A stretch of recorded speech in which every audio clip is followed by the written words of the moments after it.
Gemala. Sri Guru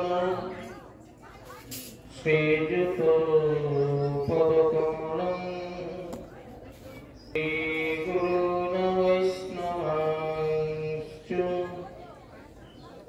Sri Rupa Sagrajatam Savagana Raghunathannitam Tam Sadivam Jai Gaur Premanande Hari Bol Sadaitam Savadutam Parijana Sahitam Sri Krishna Chaitanya Devam Sri Radha Krishna Padan Sagam Lalitam Sri Visakhastu Vande Sri Krishna Chaitanya Sri Nityananda Sahadito Gauradai Pushpakanto Chitra Sambhutamadu Kanakarachira Gaura Sarva Chitta Ekachura Prakritim Madhuram Dhyam Purnalavanakiham Lalita Kalita Rupa Kubdakandarpa Bhupa Sada Spuratalini Natendra Sri Sri Navati Pachandraja Jagadadhara Gauranga Kesritananda Kripanidhi Sadvaitam Sivas Adi Pranamando Namastute Jai Gurave Gaura Chandraya Radhika Vatadanaye Krishnaya Krishna Bhakitaya Tadavagataye Namo Namo Guru Navande Rasanande Premananda Sarupagam Namamrita Rashi Magana Namame Charanam Tujhe Akhanda Mandalakaram Vyakto Jena Characharam Tadapadam Darsitam Jena Tasmai Sri Gurave Namaha Namo Mahabadannaya Krishna Prema Pradayate Krishnaya Krishna Chaitanya Namane Gauradeshe Namo Namaha Vrindavai Tulasi Devai Preyavai Kesavasacho Krishna Bhakti Prade Devi Sattva Bhakti Namo Namaha Ajanalambita bhajo kanakaya vadatu Sankirtanai kapitaru kamanaya tatsu Vishambharu Dijavaru Yoga Dharma Palam Vande Jagata Priya Karu Karuna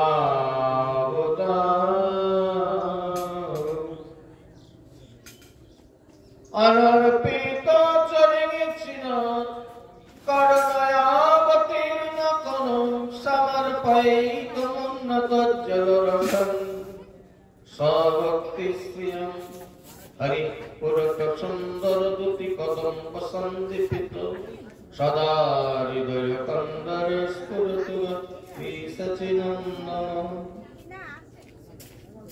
Mancha Kalpacharar Vasyakipa Sindhova Evachu Patitanam Pavanippu Sri Guru Vaishnave Namo Namo नमस्ते वैष्णव कृष्ण नमस्ते वैष्णव गुरु नमस्ते साधु सर्वे समागत गौरभक्तवृन्दिनो अनाद्यं परमाराध्यं शिवशक्ति स्वरूपिणीं प्रत्यक्षं सद्गुरुरूपाय चिन्मये परमेश्वरीं शिष्यहृदि विहारिणीं भक्ति मुक्ति प्रदायिनीं नमामि श्री गौरेश्वरी दामोदर विलासिनीं वारिशब्दा सुरगदा सर्वार्थनिर्वक्रमे जगन्नाथ कृत कृत्वा स्वस्तं नमामि गजाननं बर्हापीडाभिरामं मृगमदतिलकं कञ्जक्षमिकम्बुकण्ठं स्मितसुभगमुखं सादरन्यस्तविनं क्षेमं शान्तं त्रिभङ्गं रविकरवसनं भूषितं वैजयन्ता वन्दे वृन्दावनस्थं युवति शतभृत्यं ब्रह्मगोपालवेशं मूकं करोति वाचालं पङ्गुं लङ्घयतु गिरिं यत्कृपातमहं वन्दे परमानन्दमाधवम् नारायणं नमस्कृत्य नरं चैव नरोत्तमं देवीं सरस्वतीं व्यासं ततो जयोमुदीरये तुलसीकाननं यत्र यत्र पद्मवनानि च पुराणपठनं यत्र तत्र सन्निहितो हरिः ग्रंथिर प्रारंभे गुरे मंगलाचरण साधु गुरु भगवान तिनेर शरणे गए विघ्न विनाशन से प्राप्त भय श्री श्री राधा गोविंद चरण जय जय निताय गौर प्रेमानंदे हरि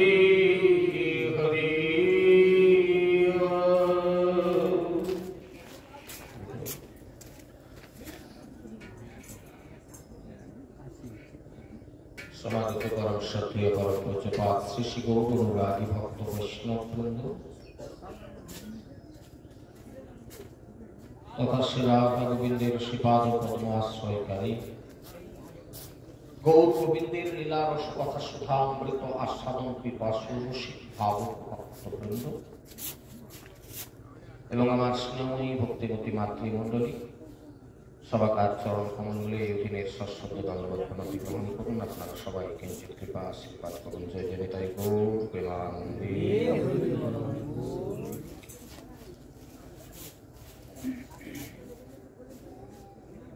সংসার দাবানলীলালোক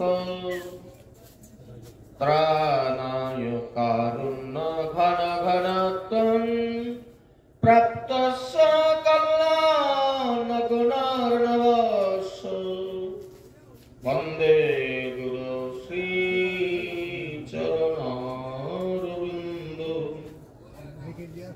অতঃপর আমার পরম পূজ্যপাদ পরম দয়াল শ্রী গুরুদেব যার কৃপা করুণা আমার জীবনের চলার পথের একমাত্র পাথেয় আমার পরমারাধ্য শ্রী গুরুদেব নিত্যধাম প্রবিষ্ট শ্রী শ্রীনারায়ণ চন্দ্র দেবস্থান প্রভুপাদের শ্রীপাদ প্রতি আমার সকলে জন্ম প্রণাম। নিত্যধাম প্রবিষ্ট পিতৃদেবের চরণে আমার প্রণাম ও মাতৃদেবীর চরণে প্রণতি। সর্বোপরি আমার নিত্য সেবিত সেবিক গুরু শ্রী শ্রী শ্রী শ্রী শ্রী শ্রী রাধা দামোদর জিউর শ্রীপাদ প্রতি আমার সকলে জন্ম প্রণাম।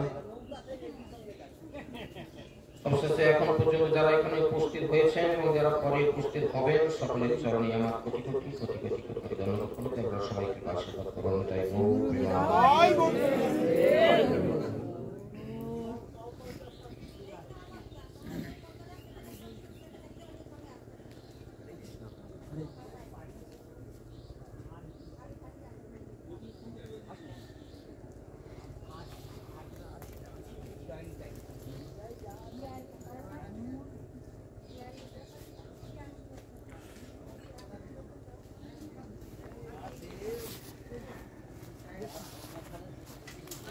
আজকে শুরু করি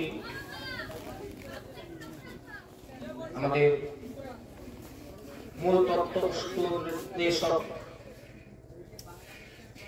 শ্রী শ্রী বেদ ঋগ্বেদের একটি শ্লোক দিয়ে আজকে শুরু করি।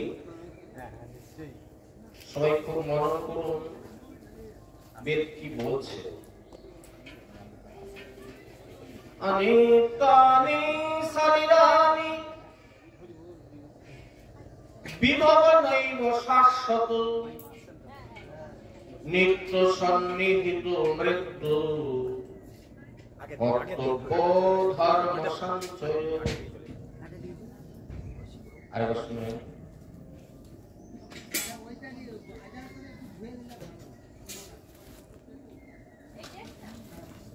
অনিত্যানি শরীরানি, অনিত্যই শরীর। আজকে যা আছে কালকে তা থাকবে না। বাড়ি থেকে বেরিয়ে আসার সময় মাকে প্রণাম করে বলেছিলাম যাচ্ছি অমুক জায়গায়, ফিরে আসবো এমন কথা বলে আসতে পারিনি। এরা না হতে পারে। কোথাও আপনাদের প্রশ্ন থাকলে প্রশ্ন করবেন এবং বোঝা যাচ্ছে কিনা সেটা আপনারা উপলব্ধি করবেন। বুঝতে না পারলে প্রশ্ন করবেন। কারণ শ্রীমদ ভাগবত কথা শুনতে শুনতে মহারাজ পরীক্ষিত অনেক প্রশ্ন করেছেন সুখদেব ঋষির কাছে। প্রশ্ন না করলে ঠিক বুঝতে পারা যায় না। কোনো জায়গাটা বুঝতে অবশ্যই প্রশ্ন করবেন। অনিত্যানি শরীরানি, শরীর অনিত্য, যার কোনো নিত্যতা নেই। এখানে এসেছি, ফিরে হবে কিনা এমন কোনো গ্যারান্টি নিয়ে আসবে। দ্বিতীয় লাইন যেটা বলেছি, বিভব নৈব শাশ্বত। বিষয় বৈভব চিরদিন কারোর সঙ্গে থাকবে না।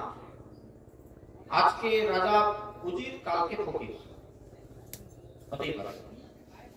তাহলে বিভব নৈব শাশ্বত, শাশ্বত মানে চিরদিন সঙ্গে থাকবে না। নিত্য সন্নিহিত মৃত্যু, প্রত্যেকদিন মৃত্যু আমাদের দিকে এক পা করে এগিয়ে আসছে। কেউ কি খেয়াল রেখেছি? কেউ খেয়াল করি না, তাই না? কিন্তু এক পা করে মৃত্যু এগিয়ে আসছে কিনা আপনারা একটু বুঝার চেষ্টা করুন। আমার করোনা যদি 100 বছর হয়, তাহলে আজকে এই যে 17ই মাঘ, তো 17ই মাঘ শুক্রবার, বেলাটা প্রায় 12টা বাজতে যাচ্ছে। এই সময়টা আপনাদের জীবনেও আর কোনোদিন আসবে না, আমার জীবনেও আর কোনোদিন আসবে না। তাহলে আজকের দিনটা আমার জীবন থেকে কিন্তু বিদায় নিল, প্রত্যেকের জীবন থেকে কিন্তু বিদায় নিল। এই 32 সালের এই দিনটা কিন্তু সকলের জীবন থেকে চলে গেল। তার মানে মৃত্যু এক পা আমাদের দিকে এগিয়ে আসে। বুঝতে অসুবিধা ছিল। তাহলে নিত্য সন্নিহিত মৃত্যু, বেদ বলছেন কর্তব্য ধর্ম সঞ্চয়। তাহলে এমনি করে জীবের এক একটা দিন কেটে যাবে। কর্তব্য হচ্ছে সেই দিনটার সম্মান জানানো, ওই দিনটাকে কাজে লাগিয়ে ধর্ম সঞ্চয় করে নেওয়া, ধর্ম সঞ্চয় করে নেওয়া, যেটা আমাদের পরকালে গিয়ে কাজে লাগবে, পরকালে গিয়ে কাজে লাগবে। একটু বোঝার জন্য ছোট্ট একটু উদাহরণ নিয়ে নিই। আমি এরপরে যে দেশে যাব, মৃত্যু সকলের হবে একদিন, কারো 2 দিন আগে, কারো 2 দিন পরে মৃত্যু হবে। মৃত্যুর পরে আমরা যে দেশে যাব, সেখানে কিন্তু এই দেশের সম্পত্তি, এই দেশের টাকা পয়সা কাজে লাগবে না। দেখুন বুঝে যাচ্ছে কিনা দেখুন, তো বুঝতে অসুবিধা করলে বলবে। আমার কোটি কোটি টাকা আছে ব্যাংকে, কিন্তু চোখ দুটো বন্ধ হয়ে গেলে সব এখানে থেকে যাবে।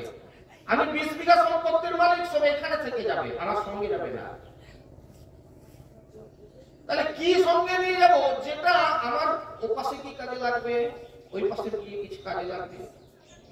এইবার আপনাদেরকে একটা কথা খুব সুন্দর করে তুলে দিই আপনাদের কাছে, আপনাদের বোঝার সুবিধার্থে।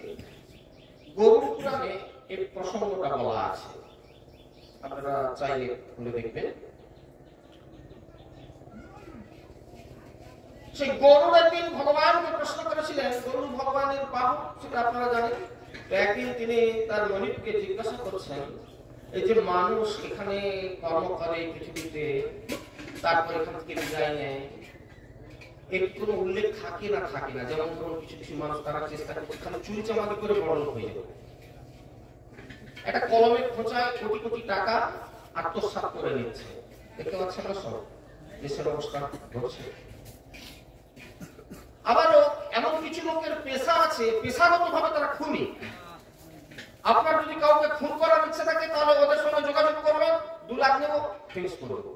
এরকম যদি কারো থাকে, না না আমি ওই দলের লোক নয়, আপনারা সেখানে আমাকে ফোন করে বলছেন দাদা আপনি বলছিলেন আমার একজনকে ফোন করার প্রয়োজন আছে, আপনি যোগাযোগ করবেন না, কাজে দেয় এরকম ভুল করবেন না। তবে এরকম লোক আছে তারা এটাই পেশা তাদের, সারা বছরে একটা খুন করলেই সারা বছর বসে খাবে, তাদেরও চলে যাচ্ছে, তারা এইভাবে জীবিকা করছে। হ্যাঁ, এরা কি সবাই আমার মতো না আপনার মতো, না কারো কিছু করবে? এই প্রসঙ্গে ভগবান গরুড়কে যে কথা বলেছিলেন সেই কথাটা আপনাদের কাছে তুলে দিই। আমরা এই পৃথিবীতে আসবার সময় 2টো জিনিস নিয়ে এসেছিলাম। আপনারা বলবেন যে উলঙ্গ এসেছিলাম, মাতৃগর্ভ থেকে যখন জন্মগ্রহণ করি তখন উলঙ্গ এসেছিলাম, আর যখন চলে যাব তখনও উলঙ্গ হয়ে চলে যাব। না, এটা বাজে কথা। এটা আপাত দৃষ্টিতে একদম মনে হয় যে উলঙ্গ এসেছিলাম, উলঙ্গ চলে যাব। কিন্তু 2টো জিনিস সঙ্গে নিয়ে এসেছিলাম, আর যাওয়ার সময় 3টে জিনিস সঙ্গে নিয়ে যাবো। একটু প্রশ্ন করে নেন যে কি কি নিয়ে এসেছিলাম। কি কি নিয়ে এসেছিলাম? 2টো জিনিস নিয়ে এসেছিলাম। একটা হচ্ছে সুকৃতি ফল, আর 2 নম্বর হচ্ছে কর্মফল। মনে রাখবেন, একটা সুকৃতি ফল, 2 নম্বর হচ্ছে কর্মফল। দেখুন স্থানে তুলে সুকৃতি ফল কাকে বলে? যে ফলটা আমাদের পরবর্তী জীবনগুলি ব্যাপিয়া চলতে থাকবে, যেটার কোনো বিনাশ নেই। একটু ছোট্ট করে উদাহরণ করি। যেমন ধরুন আজকে আপনারা হরিবাসরে এসে বসেছেন, এর আগে আপনি কোনোদিনই কোনো হরিবাসরে, কোনো ভাগবত কথা শ্রবণ কীর্তনের আসরে আপনি কোনোদিন বসেননি, আর আজকের পর কোনোদিন বসবেনও না। আজকের দিনের জন্য আপনি যে স্বীকৃতিটা অর্জন করলেন, এই স্বীকৃতি আর এই স্বীকৃতির ফলটা কিন্তু আপনার সঙ্গে থাকবে। এটা মারা যাবার পরও আপনার সঙ্গে যাবে, পরবর্তী জীবনে যেখানে যাবেন ও পিছনে থাকবে, আপনার পিছনে থাকবে। এটার নাম স্বীকৃতি ফল। আজকে আপনি ব্রাহ্মণের হাতে কিছু দান করে দিলেন, স্বীকৃতি ফল। আজকে অম্বিকা বাবু কিছু ভক্ত বৈষ্ণব সেবা দিলেন, এর ফলটা এগুলো স্বীকৃতি ফল থেকে যাবে। যেমনটা যখন কেউ জেলখানায় যায়, জেলখানায় কোনো কারণবশত অপরাধের ফলে আমাকে জেলখানায় যেতে হচ্ছে, জেলখানায় ঢোকার সময় কিন্তু আপনাকে ওই ফোনটা নিয়ে ঢুকতে দেবে না। আপনার পকেটে যদি 5,000 থাকে, 10 থাকে, ওটা নিয়ে ঢুকতে দেবে না। আপনার গলায় যদি একটা সোনার লকেট থাকে, ওটা নিয়ে জেলখানার মধ্যে ঢুকতে দেবে না। হাতে একটা ঘড়ি থাকে, ওটা নিয়ে ঢুকতে দেবে না। কি হবে? গেটের কাছে একটা কাউন্টার আছে, আপনাকে একটা ফর্ম ফিল আপ করতে দেবে। আপনার কি কি আছে, সোনাটা কত ওজনের, এত ওজনের, একটা কি হাতের বালা, একটা গলার হার, এটা এখানে লেখা থাকলো, আপনি সিগনেচার করবেন। হ্যাঁ, ইত্যাদি। আপনার এত টাকা নিলাম, দেখছেন তো এত টাকা ছিল আপনার পকেটে, এই টাকা আপনার জমা থাকলো, সিগনেচার করুন। আপনার হাতে ঘড়িটা ছিল, এই ঘড়িটা কি ঘড়ি? অমুক ঘড়ি, অমুক ঘড়ির এই ডায়াল, দেখুন লিখুন, আমি লিখে দিচ্ছি, আপনি সিগনেচার করুন। এগুলো আপনার এখানে জমা থাকলো, তারপর আপনি জেলখানাতে চলে যান। জেলখানায় আপনার যখন ভোটকাল শেষ হয়ে যাবে, 12 বছরের জেল শেষ হয়ে যাবে, যেদিন আপনি বেরিয়ে যাবেন সেদিন আপনাকে বলা হবে দাদা আপনার এইগুলো জমা আছে, আপনি এগুলো নিয়ে যান। আপনি কি জেলখানায় গিয়েছিলেন না? আপনি হ্যাঁ বললেন, শুনেছেন। আসলে মানুষ কর্ময় হয়ে গেছিল তো, এই জন্য ভেঙে দিলাম। কর্ময় ভালো, কিন্তু একবারে জেলখানার এই নিয়মটা আমরা ঠিক এই স্বীকৃতি ফলটা কিরকম হয়? ওই যে জেলখানা, সংসার জেলখানা যখন এসেছি তখন কিন্তু স্বীকৃতি ফলটা আমাদের ওইরকম কাউন্টারে জমা দিয়ে আসা হয়েছে। এই পৃথিবী থেকে যেদিন চলে যাব, আমাদের এই যাওয়ার কালে ওইটা কিন্তু আমাদের হাতে ছড়িয়ে দেওয়া হবে, তোমার বাবা এটা জমা ছিল নিয়ে। এটার নাম স্বীকৃতি ফল, যেটা মানব জীবনে অর্জন করাটা খুব সহজ। আপনারা কিছু এরকম সঞ্চয় করবেন না যেটা আপনার সঙ্গে থেকে যাবে, যেগুলো জমা থেকে যাবে। যে কাজগুলো করছি এগুলো শুধু খরচের। আরেকটা সঙ্গে যাবে, সেটা হচ্ছে কর্মফল। এই ফলটা এমন একটা বস্তু যাকে কোনো কিছু দিয়ে নষ্ট করা যায় না। আপনি ভালো কর্মটা করলে ভালো কর্মের ফলটাও ভোগ করতে হবে, খারাপটা করলে খারাপটাও ভোগ করতে হবে। এখানে প্লাসে মাইনাসের ব্যবস্থা নেই, খুব মনে রাখবেন। আমি অনেকে মনে করে যে আমি এতটা পাপ করেছি, কিছুটা পুণ্য করিনি, পাপটা আমার ক্ষয় হয়ে যাবে। না, এরকম কোনো ব্যবস্থা ভগবানের সংসারে নেই। এটা ভগবান স্বয়ং বলছেন গরুকে। তার পাশ কথাগুলো খুব মন দিয়ে শুনে রাখবে।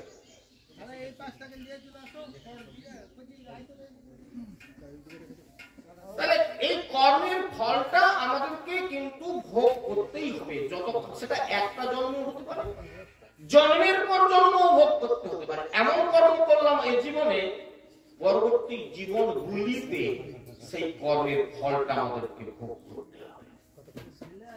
এটা কিন্তু কেউই নষ্ট করে দিতে পারবে না। শুধু ব্যতিক্রম একটা জায়গায়, এই জায়গাটা ব্র্যাকেটে আপনাদের বলে রাখি, আপনারা তোমাকে দুশ্চিন্তায় পড়ে গেছেন।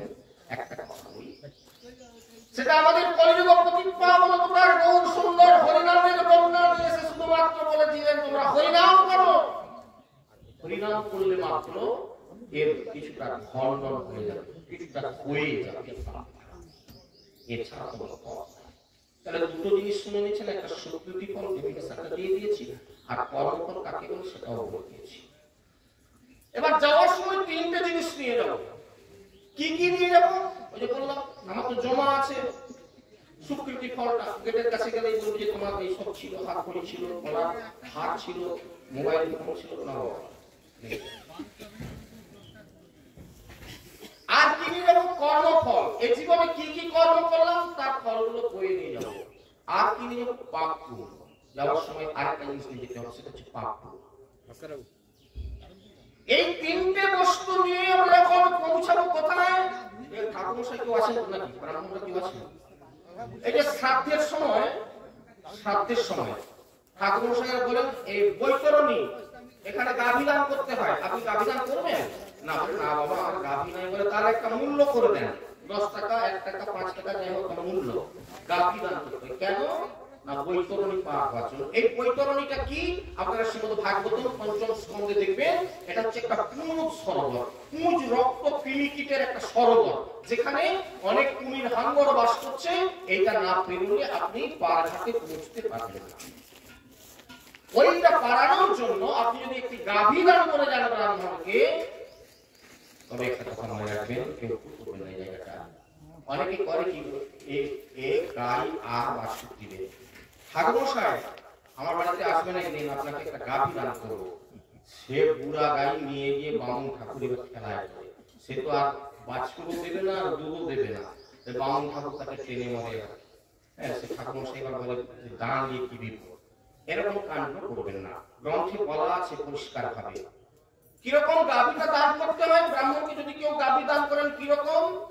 সবৎসা, মানে সে নিয়ে গিয়ে আবার পুরো ষাঁড়ের কাছে ছুটবে, সেরকম যেন না হয়। বাছুর হয়েছে সদ্য, দুধ দিচ্ছে, মানে ঠাকুরমশাই বাড়িতে নিয়ে গিয়ে বেঁধেই ব্রাহ্মণীকে বলবে যাও নিয়ে আসো চা করে খাও। সবৎসা গাভী। আর কি সুশীলা, সুশীল মানে লাত মারা গাই নয়, বলে এই বাছুর লাত মেরে করে বামুন ঠাকুরকে দান করবে, এরকমটা করবে। আর কেমন? একে কেমন করে? উলঙ্গ অবস্থায় দান করতে নেই। শৃঙ্গ, স্বর্ণমণ্ডিত শৃঙ্গ আর রৌপ্য মণ্ডিত খুর, খুর রূপা দিয়ে বাঁধিয়ে দেবেন, আর শিংগুলো সোনায় মুড়ে দেবেন, আর বস্ত্রাচ্ছাদিত, এবং গলায় সুবর্ণ হার দিতে পারবেন না, একটা পুষ্পমল বামুন ঠাকুরকে দেওয়ার সময় দিয়ে ওনার বাড়িতে পৌঁছে দিয়ে ব্রাহ্মণ ঠাকুরকে হাতে দড়িটা ধরিয়ে দিয়ে প্রণাম করবেন। এটা ব্রাহ্মণকে গাভী দান করা হয়। এই গাভীটা আপনার বৈতরণীতে যখন যাবেন, আপনি পারঘাটায় যখন যাবেন, ওই গাভী আপনাকে সহযোগিতা করবে, ওই লেজটা ধরে আপনি বৈতরণীটা অনায়াসে পেরিয়ে যেতে পারবেন। এটা গৌর পুরাণে সুন্দর করে চোখে আঙুল দেখা আছে। তাহলে তিনটে জিনিস আমরা এই পৃথিবী থেকে নিয়ে যাবো যাওয়ার সময়। ওই তিনটে জিনিস আমি বলে দিলাম, একটা স্বীকৃতি ফল, 2 নম্বর হচ্ছে কর্মফল, আর 3 নম্বর হচ্ছে পাপ পুণ্য। এই পাপ পুণ্যটা নিয়ে যখন আপনি ঘাটে গিয়ে উঠলেন, ওখানে ওখানে সব কাউন্টারের লোক দেওয়া আছে, যমরাজার লোকজন সব ওইখানে রেডি আছে। উঠে আসলে দেখি আপনার কি আছে পদ্ম হাতে, দেখি দেখলো। যদি আপনার পাপের পরিমাণ বেশি থাকে তাহলে উঠে বাম হাতি রাস্তা আছে, ওখানে 28 বাজার আছে, 28 বাজার, যেখানে এই 81টা নরক কুণ্ড আছে। ওমা কথা বলবেন না মা গো, এই যে এইখানে বসে কথা বলবেন না, কথা বলবেন না। কথা বলে তো অনেক সময় সারা জীবন, আমি কি বেশিক্ষণ থাকবো না, 5 জনের করতে পারে। যদি দরকার হয় একটু এখানে বসো না, নাহলে ওই কথা বলতে যদি ছোট বাজার দিকে দেখো এখানে বসতে পারো। তাহলে বাম হাতি ওখানে 28 বাজার আছে, ভদ্র অনুযায়ী আপনাকে ওখানে জনের দুতরা আছে, সেখানে আপনার আপনি কি কি কর্ম করেছেন সেই কর্মের জন্য আপনাকে সেইভাবে সেবা শুশ্রূষা বা আপনাকে আদর আপ্যায়ন করা হবে ওই। আর যদি আপনার পুণ্যের ফল বেশি থাকে তাহলে একটু এগিয়ে যাবেন, একটু এগিয়ে ডান হাতি হচ্ছে বৈকুণ্ঠের বাজার। বৈকুণ্ঠ কাকে বলে ডেফিনিশনটা একটু সময় নেন। বিকুণ্ঠ বা কুণ্ঠ, যেখানে কোনো কুণ্ঠা নেই, বৈকুণ্ঠ খোলামেলা আনন্দের বাজার। এমন আপনারা এখন ভালো বসে আছেন, হরি সবাই বলতে পারলেন তো, কিন্তু এতক্ষণ তো কেউ বলেননি। আর বলবেন না, তাও বলবেন। তাহলে হরি বল বলতে পারতেন কিন্তু বলেন না। ওই বৈকুণ্ঠের বাজারে ওখানে হরিনাম হচ্ছে, মহাপ্রসাদ পাওয়া যাচ্ছে, ওইখানে যাবেন। বৈকুণ্ঠের বাজারে আপনি ভগবত দর্শন করবেন, ভগবানের নাম কীর্তন করবেন, মহাপ্রসাদ পাবেন, মহা আনন্দে আপনার সময়টা কাটবে। পাপ বা পুণ্য, আপনার যদি পুণ্য থাকে বৈকুণ্ঠের বাজারে ভোগ করা হয়ে গেল, পাপ থেকে থাকলে ওইদিকে সব হয়ে গেল। এইবার আপনাকে এতদিন কিন্তু দেহ দেওয়া হয়নি, এবারে আবার দেহ দেওয়া হবে, আবার আপনাকে পৃথিবীতে পাঠানো হবে। তবে সেই দেহটা আমার মতন এরকম দেহ নাও হতে পারে। কি এরকম দেহটা নাও হতে পারে। যেমন আমাদের অনেক সময় শখ হয় না, পাঞ্জাবি করা ভালো, ধুতি ধুতি আজকাল পরে সাদা আমরা জড়ি দেখা প্যান্ট করবো, এরপরে একটা প্যান্ট কাটা হবে, সবার ছিম ছাম থাকবে, তাহলে আপনি প্যান্ট কাটাবেন, কোনো অসুবিধা নেই। ঠিক তেমনি আমাদের কর্মের ফলের উপরে নির্ভর করে আমরাও এরকম একটা ইচ্ছে করে প্যান্ট কাটাতে পারি, মানে একটা ছাগলের দেহ, কুকুরের দেহটা নিতে পারি ইচ্ছা করলে, মানুষের দেহটাও নিতে পারে, অথবা একটা কুকুর ছাগলের দেহ নিতে পারে। হ্যাঁ, ম্যামে করবো, কোনো আপত্তি নাই। যে যেটা করবেন আপনি করতেই পারেন। শ্রীমদ্ ভগবত গীতা বাড়িতে আসি প্রত্যেকের, আজকে কি খুলবেন? 8ম অধ্যায় 6 নম্বর শ্লোকটা খুলবেন। জম জম পাপী শরণ ভাবেন তজন্তন্তে কলেবরে মেতানে তমে বৈতি গন্তে সদা তদ ভাব অমিত। জম জম পাপী শরণ ভাবন তজন্তন্তে কলেবরে, এই কলেবর ত্যাগ করার কালে আপনি যেরকম চিন্তা করবেন আপনি সেটা পেয়ে যাবেন। কে কে চিন্তা করবেন আজকে ভেবে? কেউ চিন্তা করবেন আমি ধনী লোক হবো, হয়ে যাবে, কোনো অসুবিধা নেই। কেউ চিন্তা করবেন আমি ভগবানের সেবা করবো, হয়ে যাবে, কোনো অসুবিধা নেই। কেউ চিন্তা করবেন দেন মানুষ ভালো তার থেকে ইত্যাদি ভালো হয়ে যাবে, কোনো অসুবিধা নেই। জম জম পাপী শরণ ভাবন তজন্তন্তে কলেবরে, ভগবান কৃষ্ণের কথা, আমার কথা না। আমার কথা কি শুনুন, কেন শুনুন? ব্রহ্মাণ্ডের কথা বলুন। গীতা বলছে, ভগবান কৃষ্ণ অর্জুনকে বলছেন, তুমি যেটা করতে চাও তুমি তাহলে সেই ভাবনার দ্বারা ভাবিত হও যেটা তুমি হতে চাও। তাহলে আজ থেকে সেই ভাবনাটা করতে শুরু করুন। আজকে এরকম কালকে এরকম কোনো চলবে না। যেটা করবেন দৃঢ়ভাবে করুন, এরপরে আমি ভগবানের সেবার দাস হব। আজ থেকে ধরুন মৃত্যু পূর্ব মুহূর্ত পর্যন্ত একটা কথাই বলে যান, একটা কথাই ভগবানের কাছে চেয়ে যান, পেয়ে যাবেন। ধনী হবেন, আমার মতো ধনী যেমন ভারতবর্ষে কেউ না থাকেন, ভারতবর্ষের শ্রেষ্ঠ ধনী হবো। আজ থেকে প্রতিজ্ঞা করুন, মৃত্যুর শেষ মুহূর্ত পর্যন্ত একবার শেষ নিঃশ্বাস পর্যন্ত একই চিন্তা রাখবো, হয়ে যাবে। একটু ভগবানের কথা, আমার কথা, মাঝখানে করে গন্ডগোল করলে কিছুই পাবে, ঠিক আছে? তাহলে আমরা পারঘাটায় গিয়ে এটা করলাম, করবার পর এইবার আবারও যখন দেহ প্রাপ্ত হব তখন ওই কর্মফল অনুযায়ী দেহটা কিরকম একটা ছোট্ট করে উদাহরণ বুঝতে পারবেন ভালো। আপনাদের এই পাশে হয়তো সেটা হয় না, আমাদের ওই পাশের দিকে এরকম কিছু ঘটনা আছে। আমাদের ওই পাশে পাড়ার দিকে কিছু মেয়েরা করবে কি, মাঠে ছাগল বেঁধে দিয়ে আসলো, মেলা বেঁধে দিয়ে আসলো, গরু বেঁধে দিয়ে আসলো। সেটা কিন্তু মানে বিকেলে যে নিয়ে চলে আসবে ফাঁকা থেকে তা না, অন্ধকার হয়ে যাচ্ছে, মাঠে গরু বাঁধা আছে, ছাগল বাঁধা আছে, একবারে আধার হয়ে যাবে, লোকের ঘরে শাক বাজতে শুরু করেছে, তখন সেই মা যাচ্ছে মাঠ থেকে গরু আনতে বা ছাড় আনতে। তো মাঠে বুঝতে পারছেন এদিকে পটলের ক্ষেত, ওদিকে মূলার ক্ষেত, এদিকে বেগুনের ক্ষেত, ওদিকে ইত্যাদি চাষবাস আছে। সে বলে সামনা বাবা কি বল, মায়ের এমন সুন্দর কাপড় করে কছড় এমনিতেই হয়ে আছে। কিন্তু মা আপনাদের কছড়ের কছা এমনিতেই কাপড়টা খুলে যখন এই পাশে গোঁজা থাকে তখন দেখবেন যে কছড় একটা অলরেডি হয়ে গেছে। অসুবিধা কিছু নেই, কেউ তো নাই মাঠে। চারটা বেগুন যদি তুলে আপনি এখানে নেন, কে দেখবে? শুধু বাজার কিনতে যাওয়ার দরকার, ভেড়ায় তো পটল রাশি হয়েছে, নজ নজ করে চারটি তুলে আপনি কছড়ে করে হয়, মূলা চারটে তুলবেন, কছড়ে ঢুকিয়ে দিলেন, গরুটা হাতে নিয়ে মনে জানো আজকে দেরি হয়ে গেছে মাঠে গরু আনতে, তার সঙ্গে দেখা হয় গরু আনতে দেরি হয়ে গেছে, ব্যাস আপনি ঘরে ঢুকে গেলেন, সুন্দর করলেন। এইরকম কর্ম যারা করেন তারা কিসের কাজ করলেন? যেমন একটা ছাগলকে যদি মাঠে ছেড়ে দেওয়া হয় আর যদি মাঠের আইন দিয়ে চলতে এমন করে এদিকে দুগোছ খায় ওদিকে দুগোছ খায় চলে যায়, এটা ছাগলের ধর্ম। আপনি কি করলেন? ওদিকে পটল বাড়ার পটল, এদিকে মূলা বাড়ির মূলা, ওদিকে বেগুন বাড়ির বেগুন তুলে নিলেন, তাহলে কি আপনি ছাগল করলেন না? বুঝা যাচ্ছে কিনা? দেখুন, যদি না বুঝতে পারেন সেখানে তাহলে আপনার এবারে যে দেহ থাকবে ওটা মানুষের দেহ। ওরে বাপ, তোর মানুষের কাজ কি? এটা তো ছাগলের ধর্ম। ঠিক আছে বাবা, তোমার যখন এই ইচ্ছা, ওপারের দুটা এপারের দুটা নেওয়ার ইচ্ছা, তাহলে তুমি ছাগল হও, ওদিকে ম্যামে করবে এদিকে ম্যামে করবে, খাবে চলে যাবে। বিচারে তো ভুল হচ্ছে ভগবান। এটা গরুর পুরাণে দেখানো আছে একেবারে, ভগবান তার পার্শ্ব গরু এই কথা বলছে। তাহলে এই জায়গাটা আমি কেন এই গল্পগুলো করা শোনাচ্ছি আপনাদের? আমি আপনাদের বেদ থেকে যে কথাটা শুনিয়েছি তাতে কিন্তু বলেছি অনিত্যানি শরীরানি বিভুবনৈব শাশ্বত নিত্য সন্নিহিত মৃত্যু কর্তব্য ধর্ম সঞ্চয়। কর্তব্য হচ্ছে আমাদের ধর্ম সঞ্চয় করা, এই জন্য এই কথাগুলো বললাম। এইবারে যে কথা বলবো সেটা হচ্ছে তাহলে ধর্ম। আচ্ছা, এই যে ঘটনাগুলো বললাম এর প্রমাণ কোথায়? কে এরকম হচ্ছে একটা দেখা হবে যে সেরকম খারাপ কাজ করছিল বলে এরকম হয়ে গেছে? দেখা আপনারা প্রশ্ন করবেন, খালি শুনে শুনে কি চলে যাবে? ও বাবাজি যা বললো শুনে নেবে, আমাদের কিছু বুদ্ধি নেই নাকি? আপনারা প্রশ্ন করুন যে তুমি একটা যুক্তি দিয়ে বোঝাও, একটা গ্রন্থের প্রমাণ দিয়ে বোঝাও। কারণ ও তোমার যত শুনবো না, গ্রন্থের প্রমাণ দিয়ে কথা। কারণ মহাপ্রভু বলেছিলেন কোথায় রায়রামানন্দকে, কি বলেছিলেন? বড় শ্লোক সাধ্যের নির্ণয়, সাধ্য বস্তু কি? শ্লোক পড়ে আমাকে বোঝাও, তোমার মুখের কথা শুনবো না। মহাপ্রভু শুনতে চেয়েছিলেন, গ্রন্থ শুনতে চেয়েছিলেন, গ্রন্থের শ্লোক পড়ে তুমি আমাকে বোঝাও। সেই জন্য যদি কোথাও ভাগবত কথা শুনবেন তো গ্রন্থ পড়ে বোঝাও, তুমি গ্রন্থের উপমা দিয়ে আমাকে বোঝাও, তোমার গালগপ্প শুনবো না, ঠিক কিনা? এইবার আপনাদের কথা বলি তাহলে। কুরুক্ষেত্রের যুদ্ধ প্রমাণ দেওয়ার জন্য কথাটা করছি, মহাভারতের কথা শুনে। কুরুক্ষেত্রের যুদ্ধটা শুরু হবে,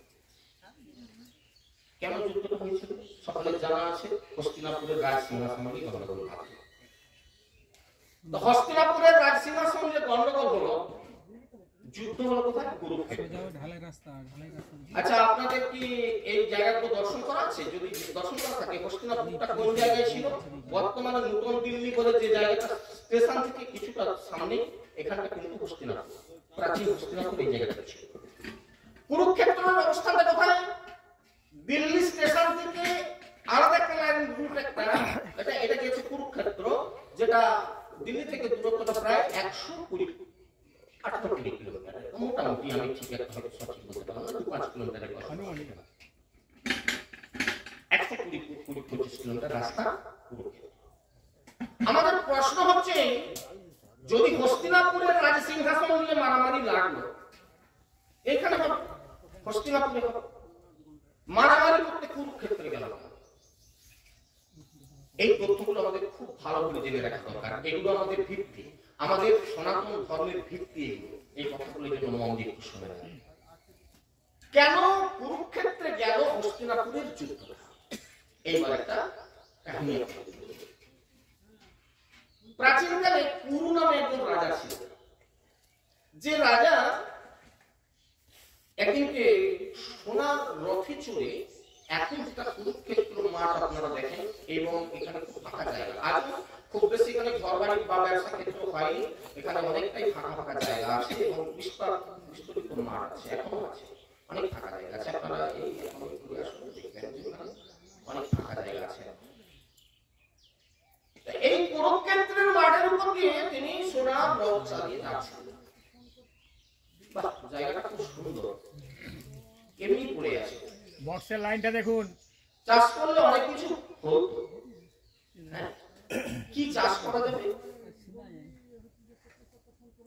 শোনা যাচ্ছে না? বক্সের লাইনটা মিস করেছে, কোন কষ্ট আছে বক্সের লাইনটা মিস করেছে, শুনতে ডিস্টার্ব হচ্ছে, ওনাকে বলছি। বাবা? দেখো তো এই বক্স শোনা যাচ্ছে লাইন নাকি কেটে গেছে নাকি? ঘুমাচ্ছে নাকি? জেনিতাই ঠিক হয়েছে। তো এই রাজা চিন্তা করলেন এখানে আমি কিছু ফসল ফলাবো। কি ফসল? সেটা প্রাকৃত জগতের ফসল নয়, ধান, গম, যব, সরষা, মাছ, কলাই এসব না। কি মনুষ্য জীবনের, আচ্ছা একটু কথা আগে বলে দিই। একটা ছাগল বাচ্চা প্রসব করল, ও কিন্তু ছাগল হয়ে যাবে। একটা গরু বাছুর দিল, ও কিন্তু বড় গরু হয়ে যাবে।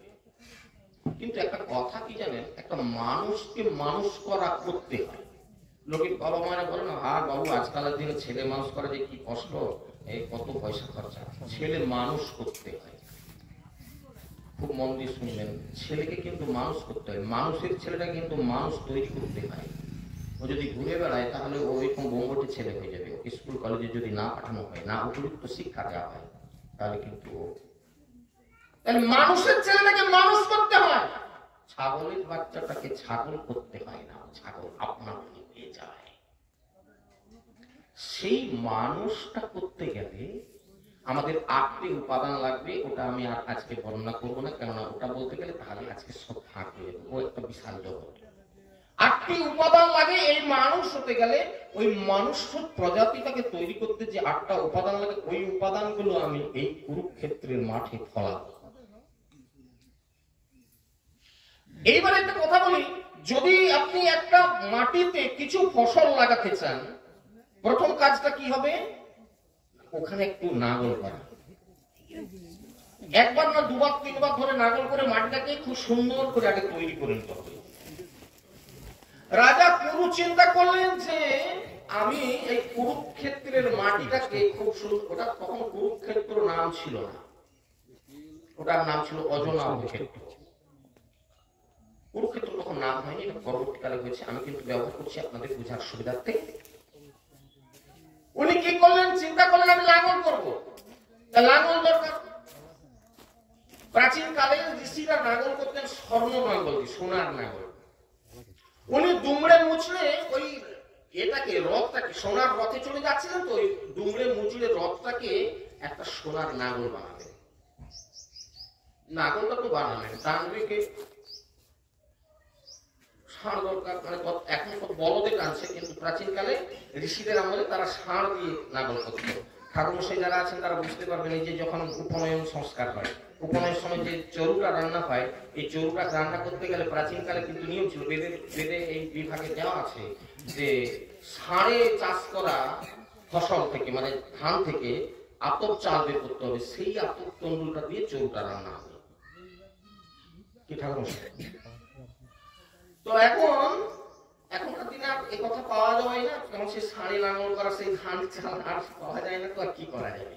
যেমন আমাদের এই যে মহান্তদের ভোগ দিতে গেলে একদম লেখাই থাকতো, গোস্বামীরা লিখে দিতেন ঢেঁকির চিড়া, মানে ওটা সেই ছুতার তারা ঢেঁকি দিয়ে তৈরি করতো চিড়াটা, সেই চিড়া দিয়ে এই গোস্বামীদের ভোগ বসাতে হতো। এখন পাওয়া যায় না বলে রাবাটি লিখে না, কি করবো? পাওয়াতে যাবে না, শুধু মুখ লিখে দিয়ে লাভ কি? ঢেঁকির চিড়া কোথায় পাবেন? কে আর ঢেঁকি করবে? যাই হোক, এটা প্রাচীন কালে ছিল। তাহলে এইভাবে তাহলে এখন ষাঁড় দরকার নাঙল করার জন্য, দুটো, আবার একটা নয়। ষাঁড় কোথায় পাওয়া যাবে? কুরু রাজা চিন্তা করলেন, ষাঁড় খুঁজে খুঁজে পাওয়া গেল কার? দেবাদিদেব ভোলানাথের একটা ষাঁড় আছে, সেটি আবার তাকে চাওয়াও মুশকিল, কেননা সেটি তার বাপ। কি যদি তার সেই ষাঁড়টি নিয়ে দিই, তিনি কোথাও গেলে কোথায় আর কিসে করে যাবেন? যেমন আমাদের মোটর সাইকেলটা যদি খারাপ হয়ে যায়, তাহলে আর আমার যাওয়া হবে না, গাড়ি খারাপ হয়ে গেছে। আমরা তো এখন আর হাঁটবো না, গাড়ি ঘুম করে যাওয়ার অভ্যাস হয়ে গেছে। বাবা ঠাকুরের আমাদের একবারে অভ্যাস হয়ে গেছে ষাঁড় চাওয়া বিপদ। কোন রাজা তবু কন্তুমন্তু করে তবু গেলেন, বলে বাবা ভোলানাথ জি, না বলে বাবা কি ব্যাপার? না বলে আপনার ষাঁড়টা আমাকে না বলে আমার একটু লাঙল করার ইচ্ছা হয়েছে। দেওয়ার ইচ্ছা নাই, কিন্তু রাজা কুল মানে যিনি কিনা সারা ভারতবর্ষ না সারা পৃথিবীর একজন অধীশ্বর, হ্যাঁ, এত বড় কুল রাজা, তার নাম।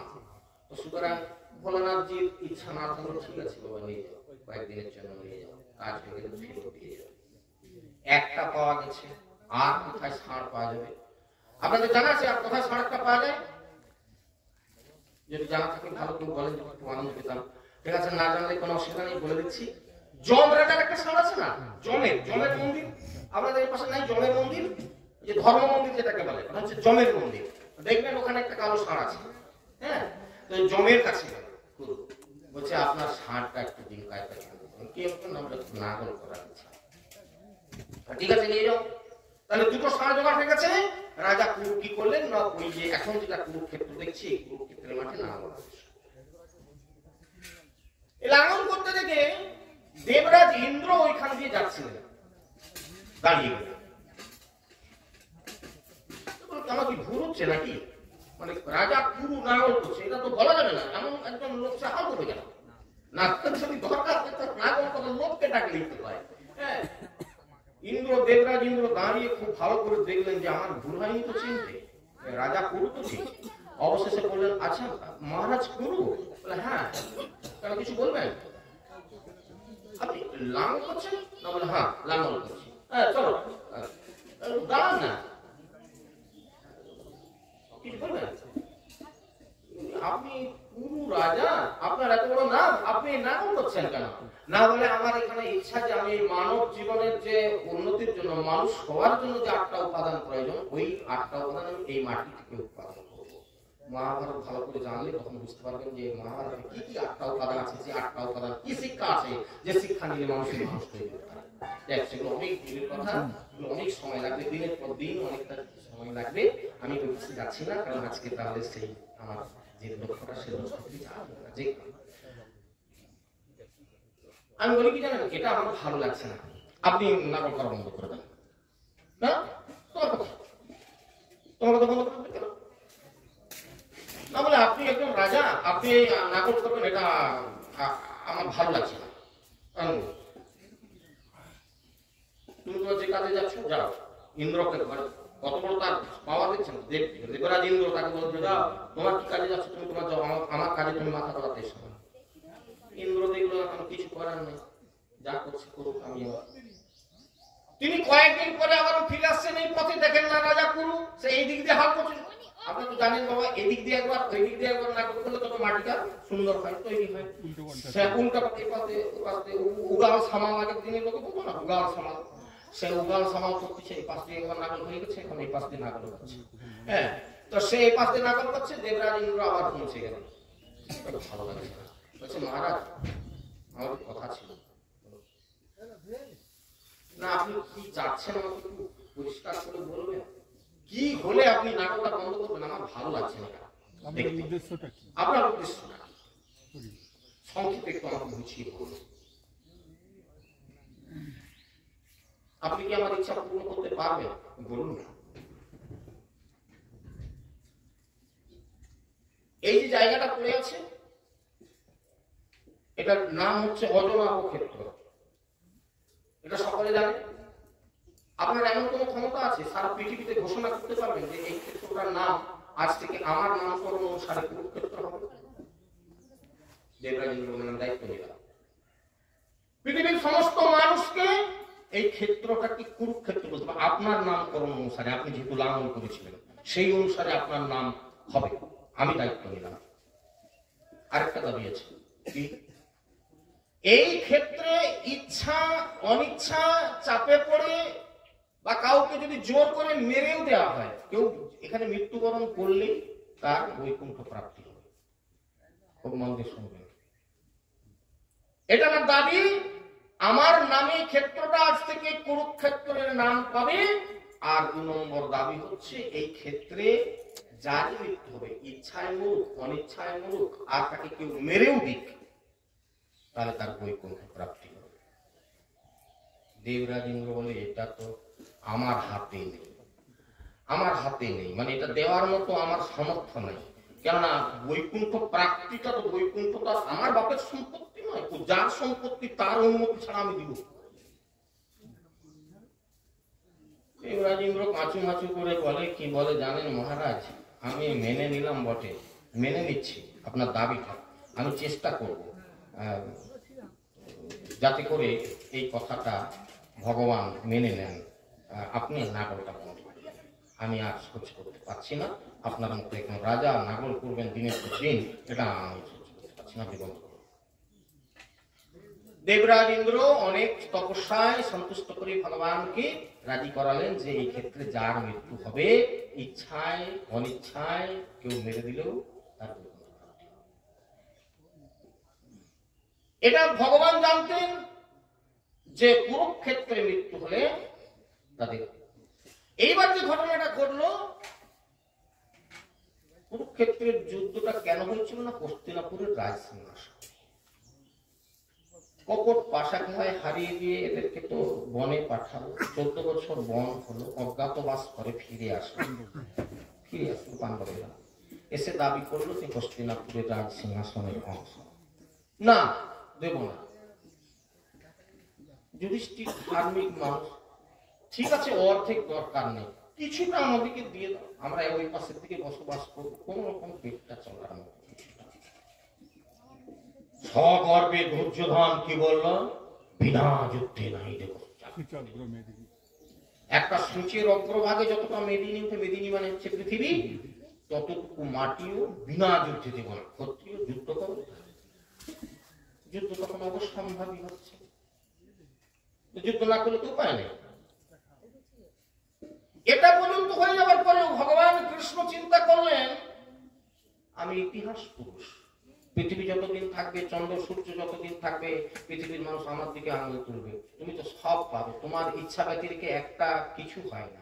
আজকে এখানে যে হরিবাসর হচ্ছে, এটা যে ওনার ইচ্ছায় শুরু হচ্ছে তা না, এটা ঈশ্বরের ইচ্ছা হয়েছে, ঈশ্বর ওনাকে পারমিট করে দিয়েছেন যে হ্যাঁ তোমার এই ইচ্ছা পূর্ণ হবে, তাই হচ্ছে।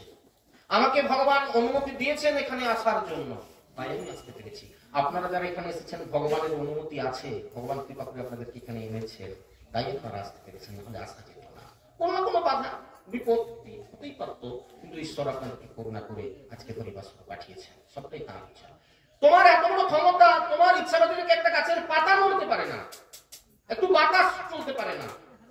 আর কুরুক্ষেত্রের যুদ্ধটা হয়ে গেল, এটা মানুষ যতদিন থাকবে ততদিন আঙুল তুলে দেখা। ভগবান দেখলেন তো আমাকে তো বাঁচতে, কি করা যায়? তিনি কি করলেন, যুদ্ধ যেদিন লাগবে তার আগের দিন শেষ মুহূর্ত পর্যন্ত, অনেক বোঝানো এর আগে করেছিলেন কিন্তু কিছুতেই কাজ হয়নি, তবুও তিনি চিন্তা করছিলেন একান্তে গিয়ে তিনি একটু বোঝাবেন। আপনাদের কি জানা আছে কুরুক্ষেত্রের যুদ্ধটা কবে শুরু হয়েছিল, তিথি এরকম জানা আছে? যদি না জানা থাকে বলে দিচ্ছি, জানেন? অগ্রহায়ণ মাসে, এই যে অগ্রহায়ণ মাস গেল, পাঁজি খুলে দেখবেন শুক্লপক্ষের একাদশীটার নাম হচ্ছে মোক্ষদা একাদশী। দেখবেন প্রত্যেকে মনে রেখে দেন, মোক্ষদা একাদশী, যে একাদশীটার নাম হচ্ছে গীতা জয়ন্তী। এইটা এই দিন হচ্ছে গীতা আবির্ভাব। এই দিন কুরুক্ষেত্রের মাঠে ভগবান কৃষ্ণ এই গীতা উপদেশ করছিলেন। পাঁজিতে দেখে নেবেন, আজকে কি পাঁজিতে দেখে নেবেন, তাহলে আপনাদের বিশ্বাস জন্মাবে। মোক্ষদা একাদশী, শুক্লপক্ষের একাদশী, অগ্রহায়ণ মাসের শুক্লপক্ষের যে একাদশী, এই একাদশীটার নাম হচ্ছে মোক্ষদা একাদশী। আর এটাতে দেখবেন ব্র্যাকেটে লেখা আছে গীতা জয়ন্তী, অর্থাৎ গীতা ওই দিন আবির্ভাব হয়েছিল কুরুক্ষেত্র মাসে। কুরুক্ষেত্রের যুদ্ধ শুরু হওয়ার প্রাককালে তো গীতার আবির্ভাব, দেখবেন ওটাতে লেখা আছে। তাহলে অগ্রহায়ণ মাসের একাদশী তিথির মানে যেহেতু শুক্লপক্ষ, তার আগের দিন রাত্রে মানে দশমী তিথির রাত্রে, দশমীর চাঁদ মানে খুব ভালো চাঁদ, খারাপ না। আবার অগ্রহায়ণ মাস, আকাশ পরিষ্কার সাধারণত থাকে, খুব সুন্দর চাঁদের আলো, সেই চন্দ্রালোকে ভগবান কৃষ্ণ একাকী গেলেন কোথায়, কুরুক্ষেত্রের মাঠে। তাবু পড়ে গেছে দুই পক্ষের, এপাশে এদেরও তাবু পড়ে গেছে, তাদের তাবু পড়ে গেছে, যে যার তাবুতে খাবার দাবার আনা হয়েছে, অস্ত্র শস্ত্র আনা হয়েছে, যে যার সেটার সৈন্য সামন্ত সব এসে সেখানে খাওয়া দাওয়া করছে, ঘুমাচ্ছে। পরের দিন সকালে যুদ্ধ লাগবে, পরের দিন সকালে যুদ্ধ শুরু। ভগবান কৃষ্ণ গভীর রাত্রি কেউ না জানতে পারে, দুর্যোধনের কাছে গিয়ে একটা মিটমাট যদি করা যায়। তাবু তো আপনারা অনেকে দেখেছেন হয়তো, পর্দা পরে থাকে, ছেলে দিয়ে ঢুকতে হয় না, পর্দা একটা পর্দা ফেরানো আছে। ভগবান কৃষ্ণ সেই দুর্যোধনের তাঁবুতে ঢুকতে যায়। এমন সময় ওই ভেতরে কিছু কথোপকথন হচ্ছে। আমার এই কথাগুলো সংস্কৃত মহাভারতটা খুলবেন, কারণ এই এখন এই বাংলায় কবিতায় যেগুলো লেখা আছে ওগুলোতে এই কথাগুলো পাবেন না, মূল সংস্কৃত গ্রন্থে কথাগুলো পাবেন, তথ্যগুলো পাবেন, এই জায়গাটা পেয়ে যাবেন। বিশ্বপর্ব মহাভারত প্রবেশ করতে যাবেন, কিছু কথা কানে লাগলো। কথা হচ্ছে কার সঙ্গে? কথা হচ্ছে দুর্যোধনের সঙ্গে কথোপকথন হচ্ছে কার? ভীষ্মদেবের। ভীষ্মদেব, যে ভীষ্মদেব হচ্ছে কৌরবদের দলের সেনাপতি, উনি যুদ্ধটা পরিচালনা করেন। ওনার সঙ্গে কথোপকথন হচ্ছে দুর্যোধনের। দুর্যোধন জানতে চাচ্ছেন ভীষ্মদেবের কাছে, পিতামহ আচ্ছা এই যুদ্ধের জন্য আমাদের যে খাদ্য সামগ্রী সংগ্রহ করা হয়েছে, লোক লস্কর আনা হয়েছে, অস্ত্র শস্ত্র আনা হয়েছে, আপনি কি মনে করেন এগুলো যথেচ্ছ হবে না কমতি কোথাও আছে? যদি বলেন লোক লাগবে, আমি এই মুহূর্তে আরো সৈন্য ব্যবস্থা করব। যদি বলেন অস্ত্র লাগবে, আমি এই মুহূর্তে আরো অস্ত্র ব্যবস্থা করব। যদি বলেন খাদ্য সামগ্রী আরো আনতে হবে, আমি এই মুহূর্তে সেই ব্যবস্থা করব। ভীষ্মদেব একদম বসে আছেন গাম্ভীর্য করল, মানে মহাভারতের একদম শ্রেষ্ঠ ব্যক্তি। হ্যাঁ, ধৈর্যধান। তাহলে বাবা উনি শ্রেষ্ঠ বীর তো, পুরো যুদ্ধের শ্রেষ্ঠ বীর তো নিশ্চিত ভীষ্মদেব। বীর তো বটে, পরন্তু পক্ষে মহাভারতের শ্রেষ্ঠ মানুষ। একটা হুঙ্কার দিলে বলে সবাই কেঁপে উঠত, এত বড় পাওয়া। ধৈর্যবান, কি বলছো তুমি? আমাদের যা লোক লস্কর আমাদের পক্ষে এসেছে, আমাদের যা খাদ্য সামগ্রী সংগ্রহ করা হয়েছে, আমাদের যা অস্ত্র শস্ত্র আনা হয়েছে, আমরা যদি বৎসরের পর বৎসর যুদ্ধ করি, ওরা আমাদের কিচ্ছু করতে পারবে না। কে হাসলো ওখানে?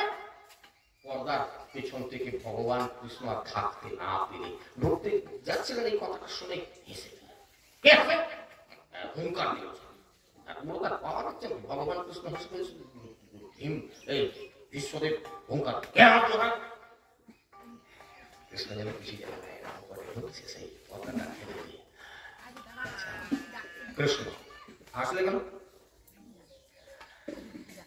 না? আসলে পিতামহ আপনি এমন একটা কথা বললেন। কিসের হাসির কথাটা হলো কি? যে আপনি বললেন না আমরা যদি বৎসরের পর বৎসর যুদ্ধ করি, ওরা আমাদের কিচ্ছু করতে পারবে না। হ্যাঁ ঠিকই তো বলেছি, হাসেন কি আছে? আসলে কি জানেন পিতামহ, যুদ্ধটা তো আসলে 18 দিনে শেষ হয়ে যাবে। মূর্খ কথা কাজ।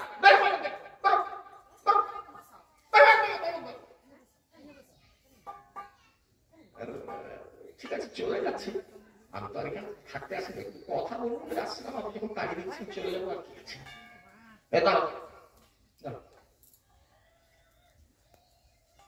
তুমি আমাকে চেনো? চিনি মানে যতটা সকালে চিনি ততটুকু চিনি আর কি। আমি এদের পক্ষের সেনাপতি, আমি বেঁচে থাকতে যুদ্ধ কোনোদিনই বন্ধ হবে না। মন্দির শুনবেন জায়গাটা, আমি বেঁচে থাকতে কোনোদিন যুদ্ধটা বন্ধ হবে না। আরেকটা কথা শোনো, আমার ইচ্ছা মৃত্যু করা আছে জানো? আমি ইচ্ছা করলে মরবো, নাহলে মরবই, কেউ আমাকে মারতে পারবে না। এরকম পৃথিবীতে লোক নেই যে আমাকে মারতে পারবে। বিশ্বদেব ইচ্ছা মৃত্যু ছিল না, তাহলে যুদ্ধ বন্ধ হবে কি করে? ভগবান কৃষ্ণকে যুক্তি দেখাচ্ছেন বিশ্বদেব। এই জায়গাগুলো ভীষণ জায়গা, খুব মনে রেখে দেবেন জায়গাগুলোতে, আন্ডারলাইন করে। আমাদেরকে অবাক হতে হবে, আমরা মানুষ, কত বড় আমাদের অহংকার, কত আমাদের গাম্ভীর্য, কিন্তু এরকম লোকেরও কি অবস্থাটা হলো সেটা দেখুন এবার। তাহলে তুমি যদি এত জানো তাহলে বলো, ওই 18 দিনের মধ্যে আমার মৃত্যুযোগ আছে, তুমি বলো। আমি তো ইচ্ছা না করলে মরবো না। তুমি কি করে বলতে পারো যে এই তাহলে পিতামহ ওই 18 দিনের মধ্যেও আপনার পতন যোগ আছে। এই কথাটা শোনা মাত্র ভীষ্ম দিলে বেগুনে চলে গেল। মূর্খ কথা, কৃষ্ণকে মূর্খ বলে তাড়িয়ে দিল। ভগবান কৃষ্ণ তাঁবুর বাইরে বেরিয়ে গিয়ে বলছেন, হে চন্দ্রদেব, আপনি সাক্ষী থাকুন, আমি এসেছিলাম এই গভীর রাত্রিতে একেবারে নিস্তব্ধ রাত্রিতে এসেছিলাম গোপনে একটা সলা পরামর্শ করে মিটমাট করিয়ে দিতে, যুদ্ধটা যদি বন্ধ করে দেওয়া যায়। কারণ যুদ্ধ মানে দুপক্ষেরই কিছু কিছু মরবে, কেউ তো একা যাবে না। সেটাকে আমি বন্ধ করতে চেয়েছিলাম, কিন্তু আমার কথা শুনলো না, আমাকে তাড়িয়ে দিল। আপনারা সবাই সাক্ষী থাকুন, আমি কিন্তু এসেছিলাম। পৃথিবীর মানুষ যতদিন ইতিহাস থাকবে, সনাতন ধর্মের সনাতন শাস্ত্রের মানুষ তারা বুঝতে পারবে কৃষ্ণ শেষ চেষ্টা করেছিল, কিন্তু যুদ্ধটা থামানো গেল না। আপনারা সাক্ষী থাকুন। ভগবান কৃষ্ণ চলে গেলেন, কুরুক্ষেত্রের যুদ্ধ শেষ হয়ে গেল। 14 দিনের দিন, চতুর্দশ দিবসে, মনে রেখে দেবেন, 14 দিনের দিন কুরুক্ষেত্রের যুদ্ধ 18 দিনে শেষ হয়েছিল, আর চতুর্দশ দিবসের দিন বিশ্বের সরসজ্জা হয়ে গেল। এত স্বর বিধে গেল শরীরে, স্বরের সজ্জা হয়ে গেল। কুরুক্ষেত্রের যুদ্ধটা শেষ হয়ে গেল। দুর্যোধন, দুঃশাসন ইত্যাদি 100 ভাই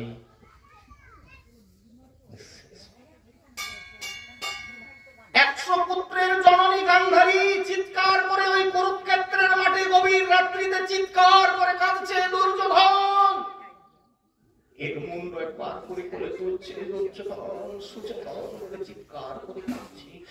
সে কান্না এতটাই হৃদয়গ্রাহী, এতটা হৃদয় বিদারী, সহ্য করা যাচ্ছে না। ভগবান কৃষ্ণ পর্যন্ত সহ্য করতে পারলেন না। ভগবান কৃষ্ণ ওই গভীর রাত্রিতে কুরুক্ষেত্রের মাঠে এসে পিছন থেকে ডাক দিয়ে বলেন, কে কাঁদে কুরুক্ষেত্রের মাঠে? দুর্যোধন সুযোধন বলে।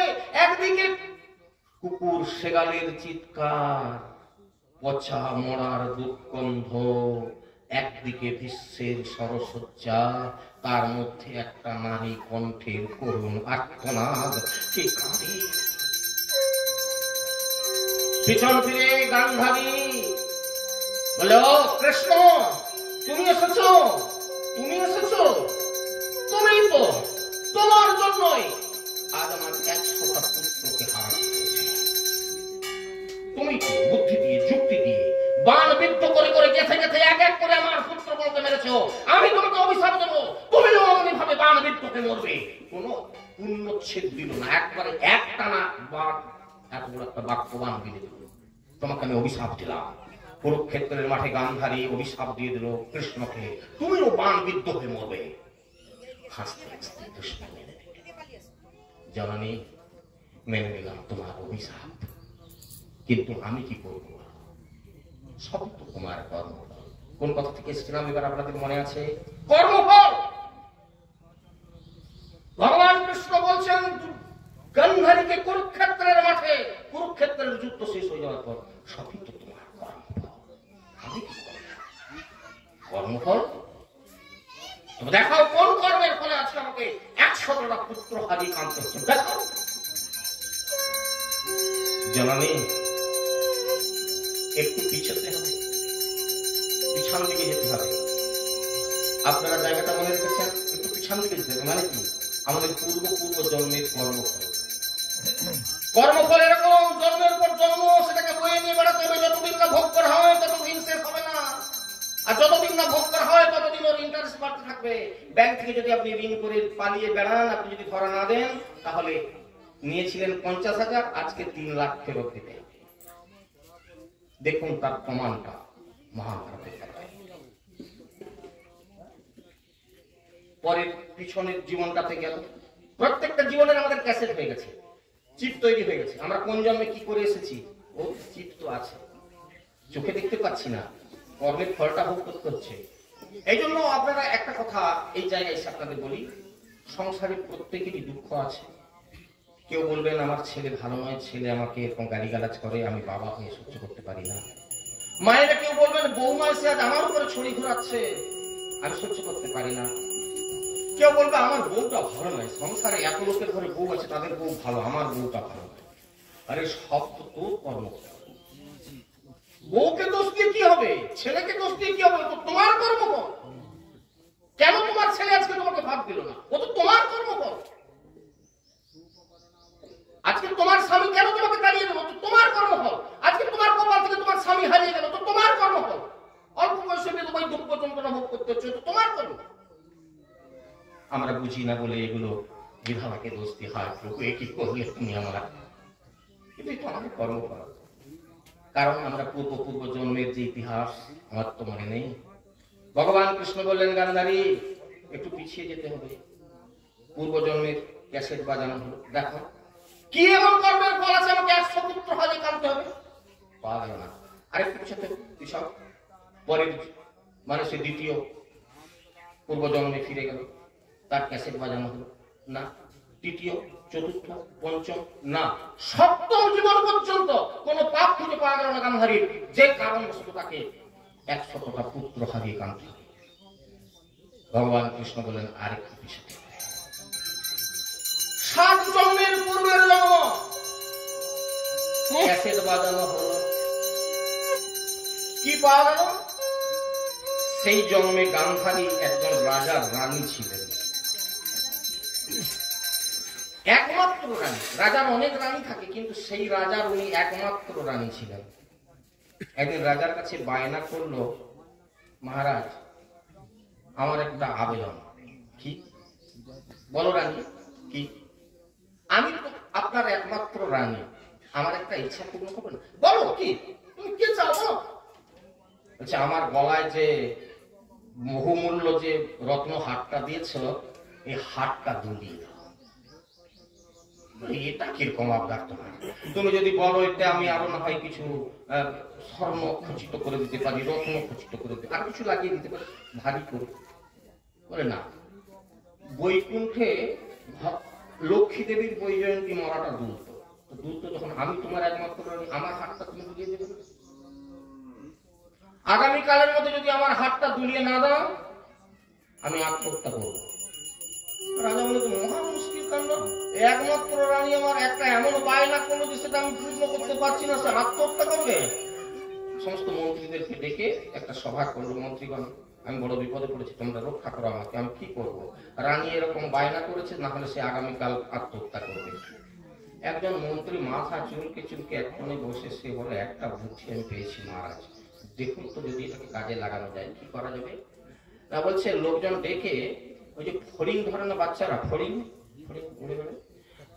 ধরে তার ল্যাজকে মুড়ে ওইদিকে মুখ করে 50টা ফড়িং আর এইদিকে মুখ করে 50টা ফড়িংকে চুড়ে দেওয়া।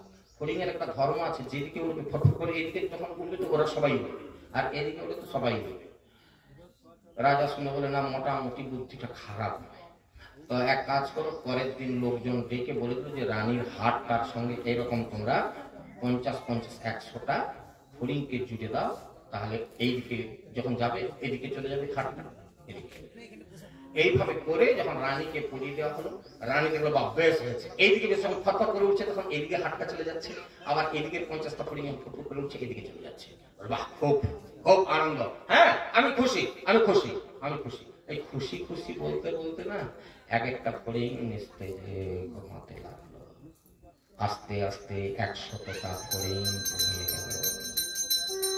গান্ধারী চিৎকার করে, কৃষ্ণ ওই একটা ফড়িং এর সঙ্গে তুমি আমার একটা পুত্রের তুলনা করলে তোমার লজ্জা করলো না? জননী আমি কি করব, ও তো তোমার পূর্বের কর্মফল। আজ 7 জন্ম তুমি শোধ দাওনি, পালিয়েছ, সেটা সুদে আসলে বেড়ে একটা পুত্র হয়ে গেছে। প্রত্যেকটি মানুষ অন্তরে চিন্তা করুন, যে কর্মের ফল আমারও কি আছে?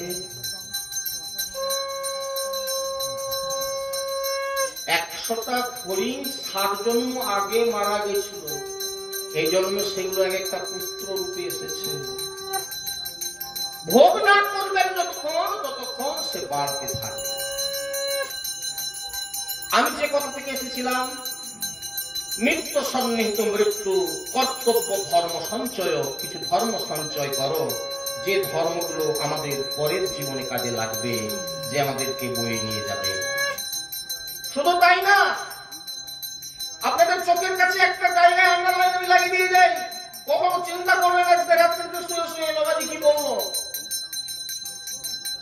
আচ্ছা, বিশ্বের তো ইচ্ছা মৃত্যু, বিশ্বদেবের 14 দিবসে কুরুক্ষেত্রের মাটিতে স্বরের শয্যা হয়ে গেল। সরসজ্জায় কতদিন ছিল জানা আছে কারো? যদি জানা থাকে ভালো, যদি জানা না থাকে একেবারে ঠিক বলেছেন। আমি খুব খুশি। 58 দিন স্বরের শয্যায় শুয়েছিলেন। আমি আপনাদের প্রশ্ন করবো, একদিন যদি পায়খানা প্রস্তাব করে পড়ে থাকেন, বৌমা যদি গালিগালাজ করে, আপনি কি বলবেন? সন্ধ্যেবেলা বলবেন, হে ভগবান, এত লোক মরে যাচ্ছে, তুমি আমাকে তুলে লাওনি কেন? আমি প্রশ্ন আপনাদের কাছে তুলে রেখে যাবো। বিশ্বের ইচ্ছা মৃত্যু ছিল, আপনার ইচ্ছা মৃত্যু নাই। আপনি ইচ্ছা করে মরতে পারেন না, ভগবানের কাছে জানাতে পারেন 1000 বছর ফেরে যাবে, কিন্তু আপনার ইচ্ছা মৃত্যু ছিল না। কিন্তু বিশ্বের তো ইচ্ছা মৃত্যু ছিল। স্বরের শয্যাটা কি খুব আরামের ছিল যে 58 দিন শুয়েছিলেন? আপনাকে প্রশ্ন করি, আপনি তো বললেন 58 দিন শুয়েছিলেন। বলুন, ওটা কি সুখের শয্যা ছিল? যে সুখের শয্যায় 58 দিন শুয়েছিলেন, তাহলে কেন শুয়েছিলেন? তাহলে কেন শুয়েছিলেন? কষ্টদায়ক করতে কেন শুয়েছিলেন? ইচ্ছা করলেই তো মরতে পারতেন। এই জায়গাগুলো আমাদের খুব আন্ডারলাইন করতে হবে। আমরা মানুষ হয়ে আসছি, কি আমাদের কর্ম, কিসের? এবারে ওই সঙ্গে আপনাদেরকে একটা প্রশ্ন তুলে দিই, এই সংসারে কে কে সুখে আছেন? হাত তুলে একবার বলুন আমাকে। কোন মা, কোন বাবা বলুন যে আমার কোনো দুঃখ নাই, কেউ আমাকে দুঃখ দেয় না, আমি খুব সুখে আছি। দুহাত তুলে জানাচ্ছি, আমি জানি তো একটু না একটু তার দুঃখ আছে।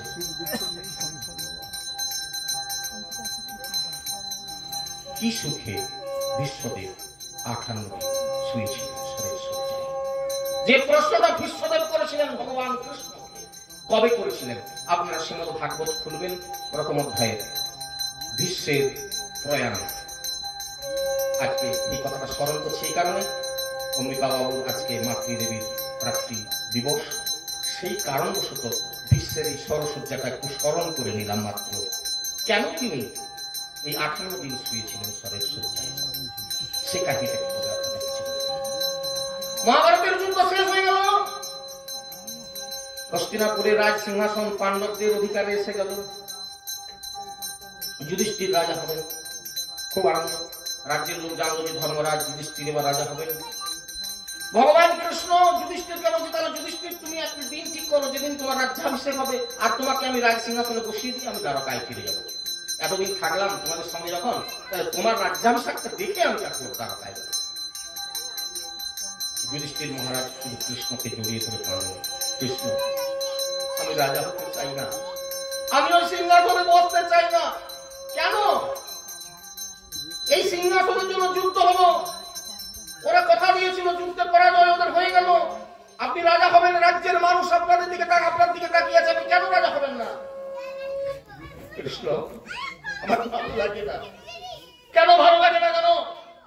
আমি যখন রাস্তার দিকে বের হই, বিধবার দল সাদা কাপড় পরে বসে আছে, আমার দিকে আঙুল তুলে দেখি, বলে ওই যে যুধিষ্ঠির মহারাজ যাচ্ছেন, উনি নাকি ধার্মিক রাজা, আমার স্বামীকে মেরেছেন, আমি বৈঠক পর্যন্ত নভোগ করছি, আর উনি রাজভোগ খাবেন। আমার ভালো লাগে না, আমি রাজা হতে চাই না। কৃষ্ণ অনেক বোঝালেন, কিন্তু যুধিষ্ঠির রাজ সিংহাসনে বসতে চাইছেন না, কিছুতেই না। অবশেষে যুধিষ্ঠির মহারাজ কৃষ্ণকে বললেন, কৃষ্ণ আমি যে রাজ সিংহাসনে বসবো, আমি যে প্রজাদের কল্যাণ করব, প্রজাদের শাসন করব, আমি তো প্রজা পালন জানি না, এতদিন তো আমি রাজ্যে থাকিনি, আমরা তো বনবাসী, আমি কি জানি রাজকার্যের? নারী ধর্ম জানি না। এই কথাগুলো মহাভারতের পাতায় উল্লেখ করা আছে, কথাগুলোর কি গুরুত্ব আছে, সেই গুরুত্বটা আপনারা উপলব্ধি করবেন। আজকে দেশে দেশে নারীরা নির্যাতিতা, যে দেশের নারীরা নির্যাতিত হচ্ছে সেই দেশের অবস্থা খুবই খারাপ, খুব সামনে বিপদ আছে, এটা মেনে নেবেন। মহাভারতের পাতায় সে কথা উল্লেখ করা আছে। আমি নারী ধর্ম জানি না, তাদেরকে কিভাবে সম্মান দিতে হয়, তাদের মর্যাদা কি করে রক্ষা করতে হয় আমি জানি না, প্রজাদের কি করে কল্যাণ করতে হয়, তাদেরকে কি করে সুখী রাখতে হয় সেটা আমি জানি না। রাজ ধর্ম জানি না, নারী ধর্ম জানি না, আমি কি করে রাজা? অবশেষে তিনি নিজেই সিদ্ধান্ত দিলেন। একমাত্র জ্ঞানী পুরুষ, মহাভারতের শ্রেষ্ঠ মানব বিশ্বদেব এখনো জীবিত আছেন কুরুক্ষেত্রের মাঠে শরের শয্যায়। আমি তার কাছে যাব, তার কাছ থেকে আমি জেনে নেবো রাজধর্ম নারী ধর্ম, আমি জেনে নেবো সেখান থেকে। কৃষ্ণ হাসতে হাসতে বলেন, খুব ভালো কথা, আমিও যাব, চলো সবাই মিলে আমরা কুরুক্ষেত্রের মাঠে যাব, যেখানে বিশ্বদেব একদম উল্কার মতো জ্যোতি ধারণ করে শুয়ে আছেন কুরুক্ষেত্রের মাঠ আলো করে। যুধিষ্ঠির মহারাজ যখন যাবেন বলে উদ্দেশ্য করলেন, পঞ্চপাণ্ডব সবাই তার সঙ্গে বেরিয়ে পড়লেন কুরুক্ষেত্রের মাঠে যাওয়ার জন্য। ভগবান কৃষ্ণ অর্জুনের রথের সারথি হয়ে বেরিয়ে পড়লেন কুরুক্ষেত্রে যাওয়ার জন্য। যত যোগী ঋষিরা এতদিন ধ্যান করছিলেন, ধ্যানে কাকে পাবেন? কৃষ্ণকে পাওয়ার জন্য। কিন্তু আজকে যদি আমরা কুরুক্ষেত্রের মাঠে যাই তাহলে তো কৃষ্ণকে সরাসরি দেখতে পাবো, একেবারে সরাসরিতে। তাহলে আমাদের ধ্যানে বসে থেকে লাভ কি? সমস্ত যোগীরা, সাধুরা, ঋষিরা, দেবর্ষি, রাজর্ষি, ব্রাহ্মর্ষি সবাই দল বেঁধে কুরুক্ষেত্রের দিকে যাত্রা শুরু করে। বিশ্বদেব আজ সকাল হতে না হতে সূর্য উদয়ের সঙ্গে সঙ্গে দেখলেন কুরুক্ষেত্রের মাঠে আজকে অনেক লোকের আনাগোনা হচ্ছে। ব্যাপারটা কি? আজ 58 দিনের দিন, আজ 57 দিন কেটে গেছে আমি শুয়ে আছি, কিন্তু কুরুক্ষেত্রের মাঠে কেউ আসে না। আপনার কাছে একটা প্রশ্ন রেখেছি, মনে রাখবেন কিন্তু, বিশ্বদেব কি সুখে বেঁচে আছেন? এই প্রশ্নটা মীমাংসা পর্যন্ত আপনারা মন দিয়ে শুনবেন, জায়গাটা কি হলো।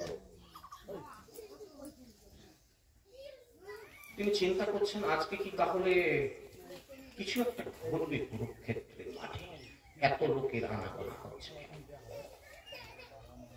হঠাৎ করে দেখলেন যুধিষ্ঠির এদিকে এগিয়ে আসছে। যুধিষ্ঠির আমার দিকে আসছে, কি কারণ? কোনো কারণ থাকতে পারে না, কোনো কারণ তিনি কেন আসবেন?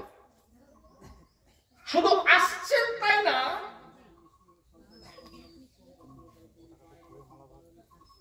কুরুক্ষেত্রের যুদ্ধে যে ভীমের সঙ্গে প্রচন্ড সংঘর্ষ হয়েছিল, সেই ভীম আসছে। প্রথমে দুজন আসলেন, যুধিষ্ঠির, ভীম।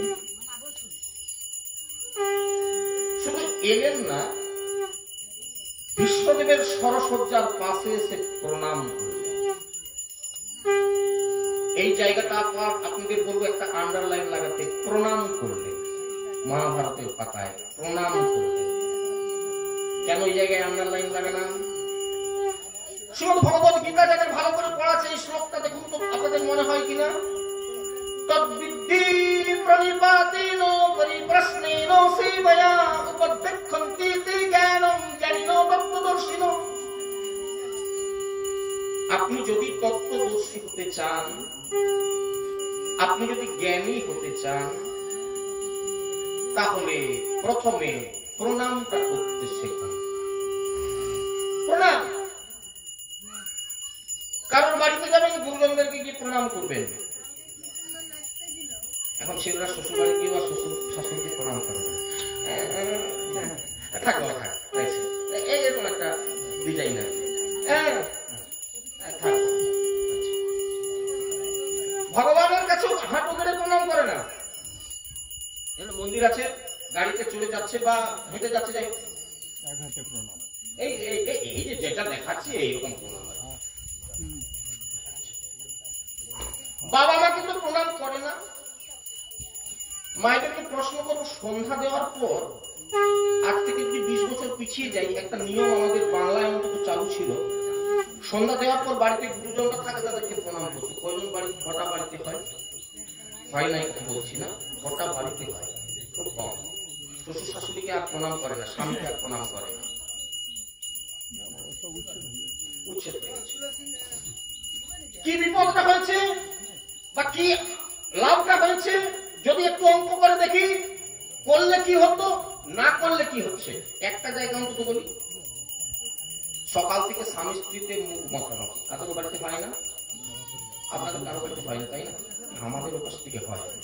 আপনারা সত্যি সুখে আছেন, কোনো হয়, এদিকেও হয়। আমি বলি এপাশে কেউ যখন কিছু বলেনি মনে হয় এদের বাড়িতে হয়, আমাদের ওপাশ থেকে হয়। সকাল থেকে মুখ মাখামাখি আছে, সারাদিন কথাবার্তা হয়নি, দুপুরে খায়নি আগে, সন্ধ্যাবেলা ওই মা আমার সন্ধ্যা দিয়ে স্বামীকে গিয়ে প্রণাম করছে, মাথাটা ঠুকে পায়ে হাত দিয়ে পায়ের ধুলি মাথায় নিচ্ছে। আমি আপনাদেরকে একটা প্রশ্ন করব, কাউকে যখন প্রণাম করবেন সে কি করে? যাকে প্রণাম করলেন সে কি করে? কোন ব্রাহ্মণকে যদি প্রণাম করেন, ঠাকুরমশাই যারা আছেন তারা আমার কথাটা বোধ হয় তারা বুঝতে পারবেন ভালো, কল্যাণমস্তু, ঋষি ভাষা তো কল্যাণমস্তু।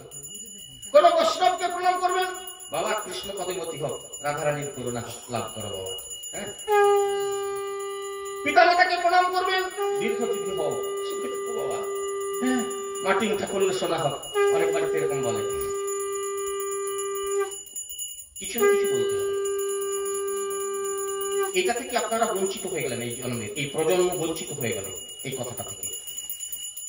মা বাবার আশীর্বাদ তো বড় কথা, মা বাবার আশীর্বাদ ছাড়া কিছু হয় না। কিন্তু সেই মানুষ মা বাবাকে প্রণাম করা ভুলে গেছে।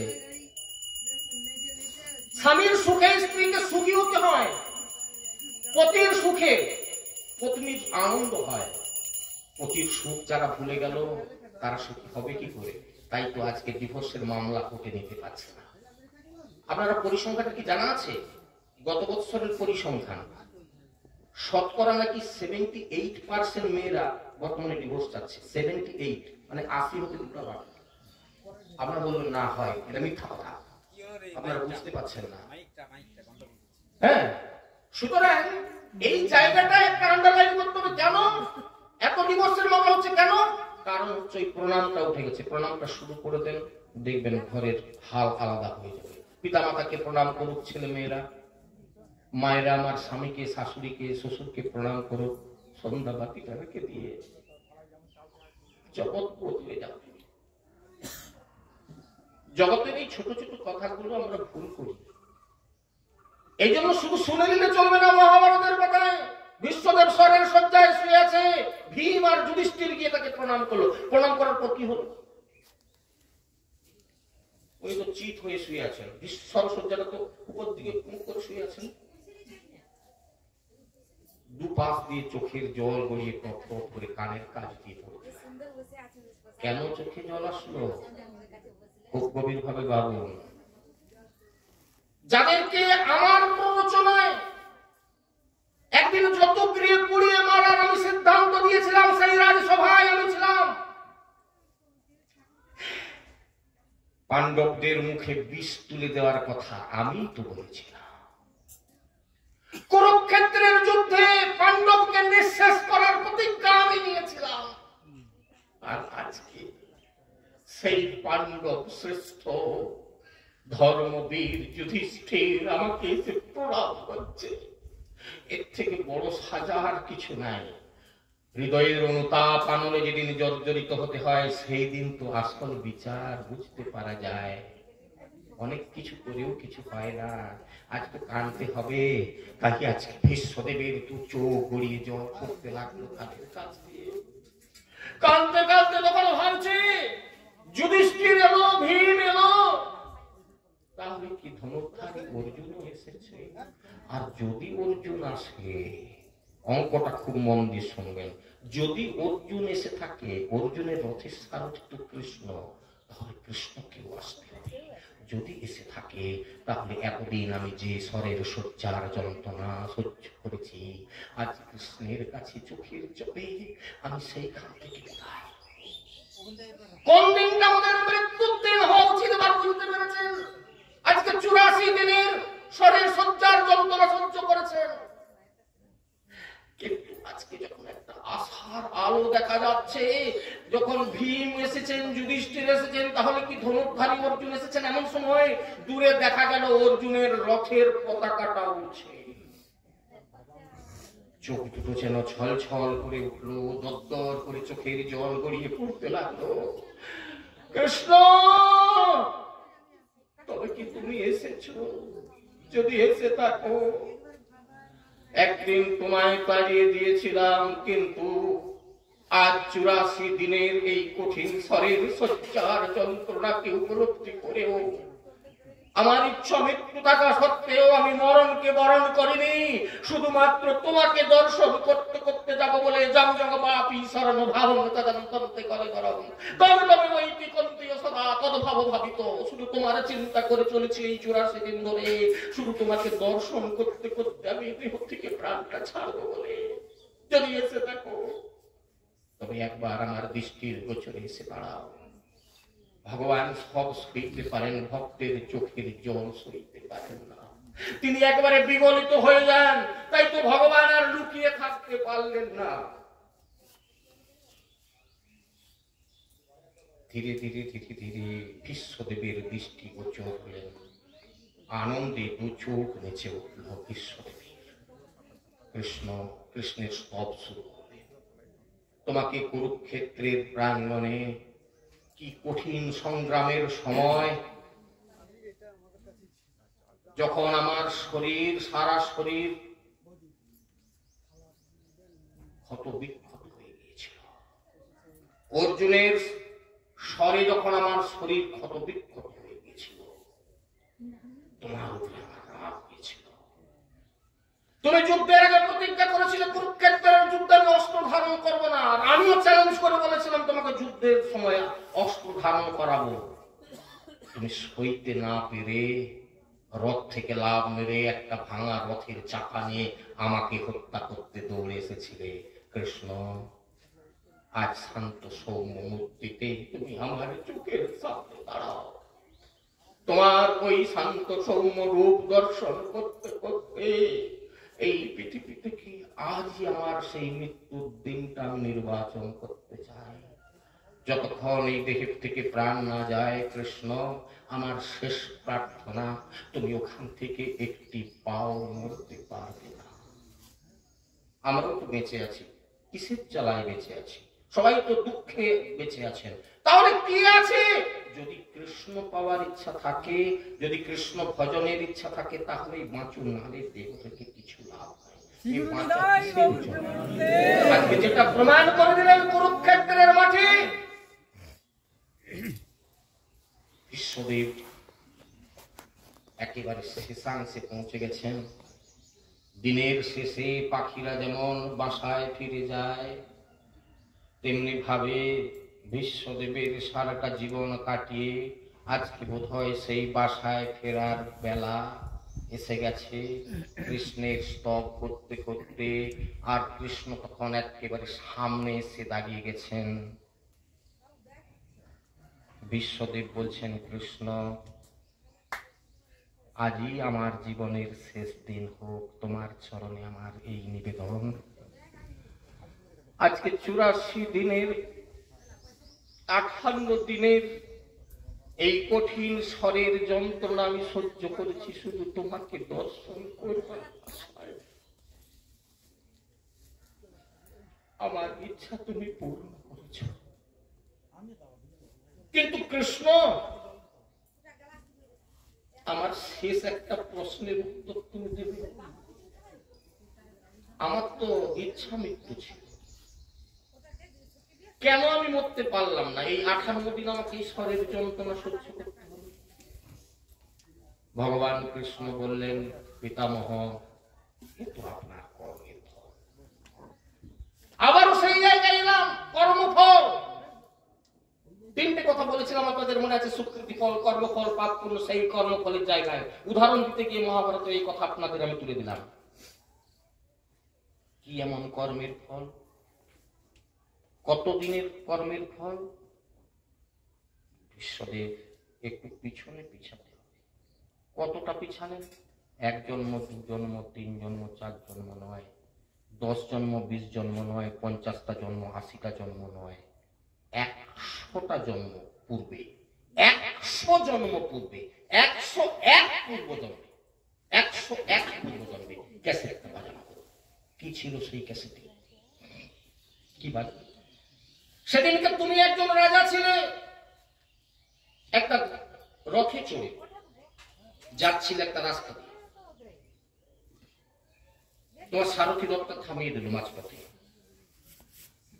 রথ থামালে কেন? মহারাজ, রাস্তার সামনে মানে রথের সামনে একটা সাপ শুয়ে আছে, আমি কি এর উপর দিয়ে রথ চালিয়ে নিয়ে যেতে পারি? এক কাজ করুন, আমাদের রথে যে একটা অঙ্কুশ আছে না, অঙ্কুশ মানে বুঝতে পারছেন, সে একটা আংটা এরকম থাকবে আর বিরাট একটা তার লাঠি থাকে, লাঠির মাথায় এরকম, ওটাই করে একটু ওকে রাস্তা থেকে সরিয়ে দাও, সরিয়ে দিয়ে রথ চালাও। সারথি কি করলো, ওটাতে এমন একটা ঝটকা মারলো, সাপটা কি হলো, এরকম ঘুরতে ঘুরতে ঘুরতে ঘুরতে অনেকটা দূরে বনের উপরে গিয়ে পড়লো।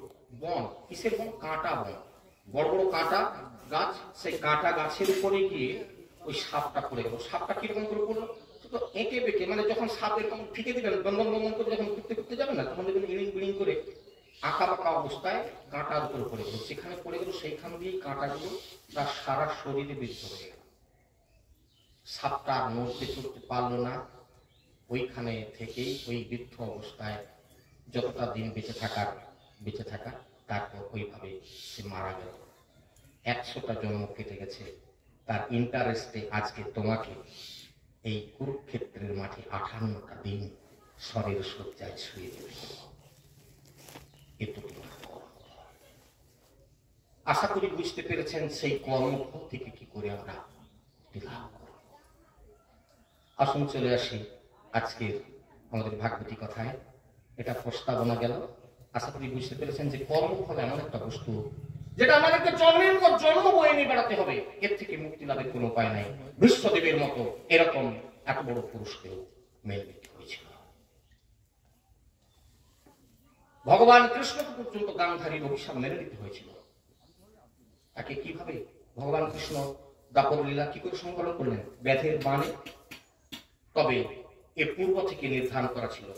এর একটু এগিয়ে দিই, যদি আপনারা সংস্কৃত রামায়ণ খুলেন, রামায়ণে প্রভু রামচন্দ্র বালিকে বধ করেছিলেন। কেন বধ করেছিলেন সংক্ষিপ্ত ভাবে বলছি, অনেক কথা আছে যদিও। সীতাকে যখন হরণ করে নিয়ে চলে গেলেন রাবণ, রামচন্দ্র খুঁজতে খুঁজতে হনুমানের কাছ থেকে যখন খবর পেলেন যে তিনি তাকে লঙ্কেশ্বর রাবণ চুরি করে নিয়ে গেছে, তিনি বানর সৈন্য নিয়ে সাগরের উপরে সেতু নির্মাণ করে ওপারে গেলেন যখন। কিন্তু নতুন দেশ, এখানে কার কাছে যাব, কার সহযোগিতা পাবো? এখানকার লোকের সহযোগিতা ছাড়া কোনোদিনই রাবণকে হটানো যাবে না, রাবণের সঙ্গে যুদ্ধ করা যাবে না। একটা খুব ভালো জিনিস জানবেন, আপনার শত্রু, আপনার পাশের শত্রু যদি আপনার কাউ বাইরের কোনো লোককে সহযোগিতা না করে, বাইরের লোক আপনার কোনোদিন ক্ষতি করে যেতে পারবে না। এটা হচ্ছে মিডিয়া। রামায়ণে সে কথা দেখানো হয়েছে। খুঁজতে খুঁজতে খুঁজতে খুঁজতে একদিন সুগ্রীবের সঙ্গে দেখা হলো। সুগ্রীবের সঙ্গে কথোপকথন হলো, তার পরিচয় জিজ্ঞাসা করলো, রাবণকে কি করে সংহার করা যায়, সেখান থেকে সীতাকে কি করে উদ্ধার করা যায়, এই কথা নিয়ে আলোচনা হলো। সুগ্রীব বলল, আমি আপনাকে সম্পূর্ণভাবে সাপোর্ট করবো এবং এই যুদ্ধে জয়লাভ করানোর দায়িত্ব আমার একটা কাজ করতে হবে। কি কাজ? আমার দাদাকে হত্যা করতে হবে, বালিকে। কেন দাদাকে মারতে চাও কেন? খুব ছোট্ট করে একেবারে বলে দিই, যেটুকু না বললে নয়। এই বালির সুগ্রীবের স্ত্রীর দিকে একটা কুদৃষ্টি ছিল, দাদার ভাতৃবধূর দিকে একটা খারাপ দৃষ্টি ছিল। সেই জন্য সুগ্রীব দাদাকে হত্যা করতে চেয়েছিল। রামচন্দ্র, আমি কথা দিলাম তোমাকে। কিন্তু রামচন্দ্র কি করলেন? বালিকে অতর্কিত ভাবে পিছন থেকে বাণ বিদ্ধ করলেন। এবং আপনারা অদ্ভুত হবেন, সংস্কৃত রামায়ণটা যদি এই জায়গাটা দেখেন, অদ্ভুত হবেন যে বাণ বিদ্ধ অবস্থায় বালি যে কথাগুলো বলেছিল, মাথা ঘুরে যাবে কথাগুলো শুনে। এটা কি বলে তুমি? তুমি রামচন্দ্র, আমি জানি তোমার যদি এত শক্তি ছিল, তুমি সমুদ্রে আসবে, তোমার যুদ্ধের সার আমি মিটিয়ে দিতাম। সীতা উদ্ধার আপনি আমাকে বললেন না কেন? ও তো আমার এক বেলার ব্যাপার। কত বড় বীর ছিল মহারাজ বালি বলছেন, বালি বলছিলেন এই কথা। ও তো আমার এক বেলার ব্যাপার ছিল, আপনি আমায় বললেন না কেন? সীতাকে উদ্ধার করে আপনার হাতে আমি তুলে দিতাম। কিন্তু এটা আপনি কি করলেন?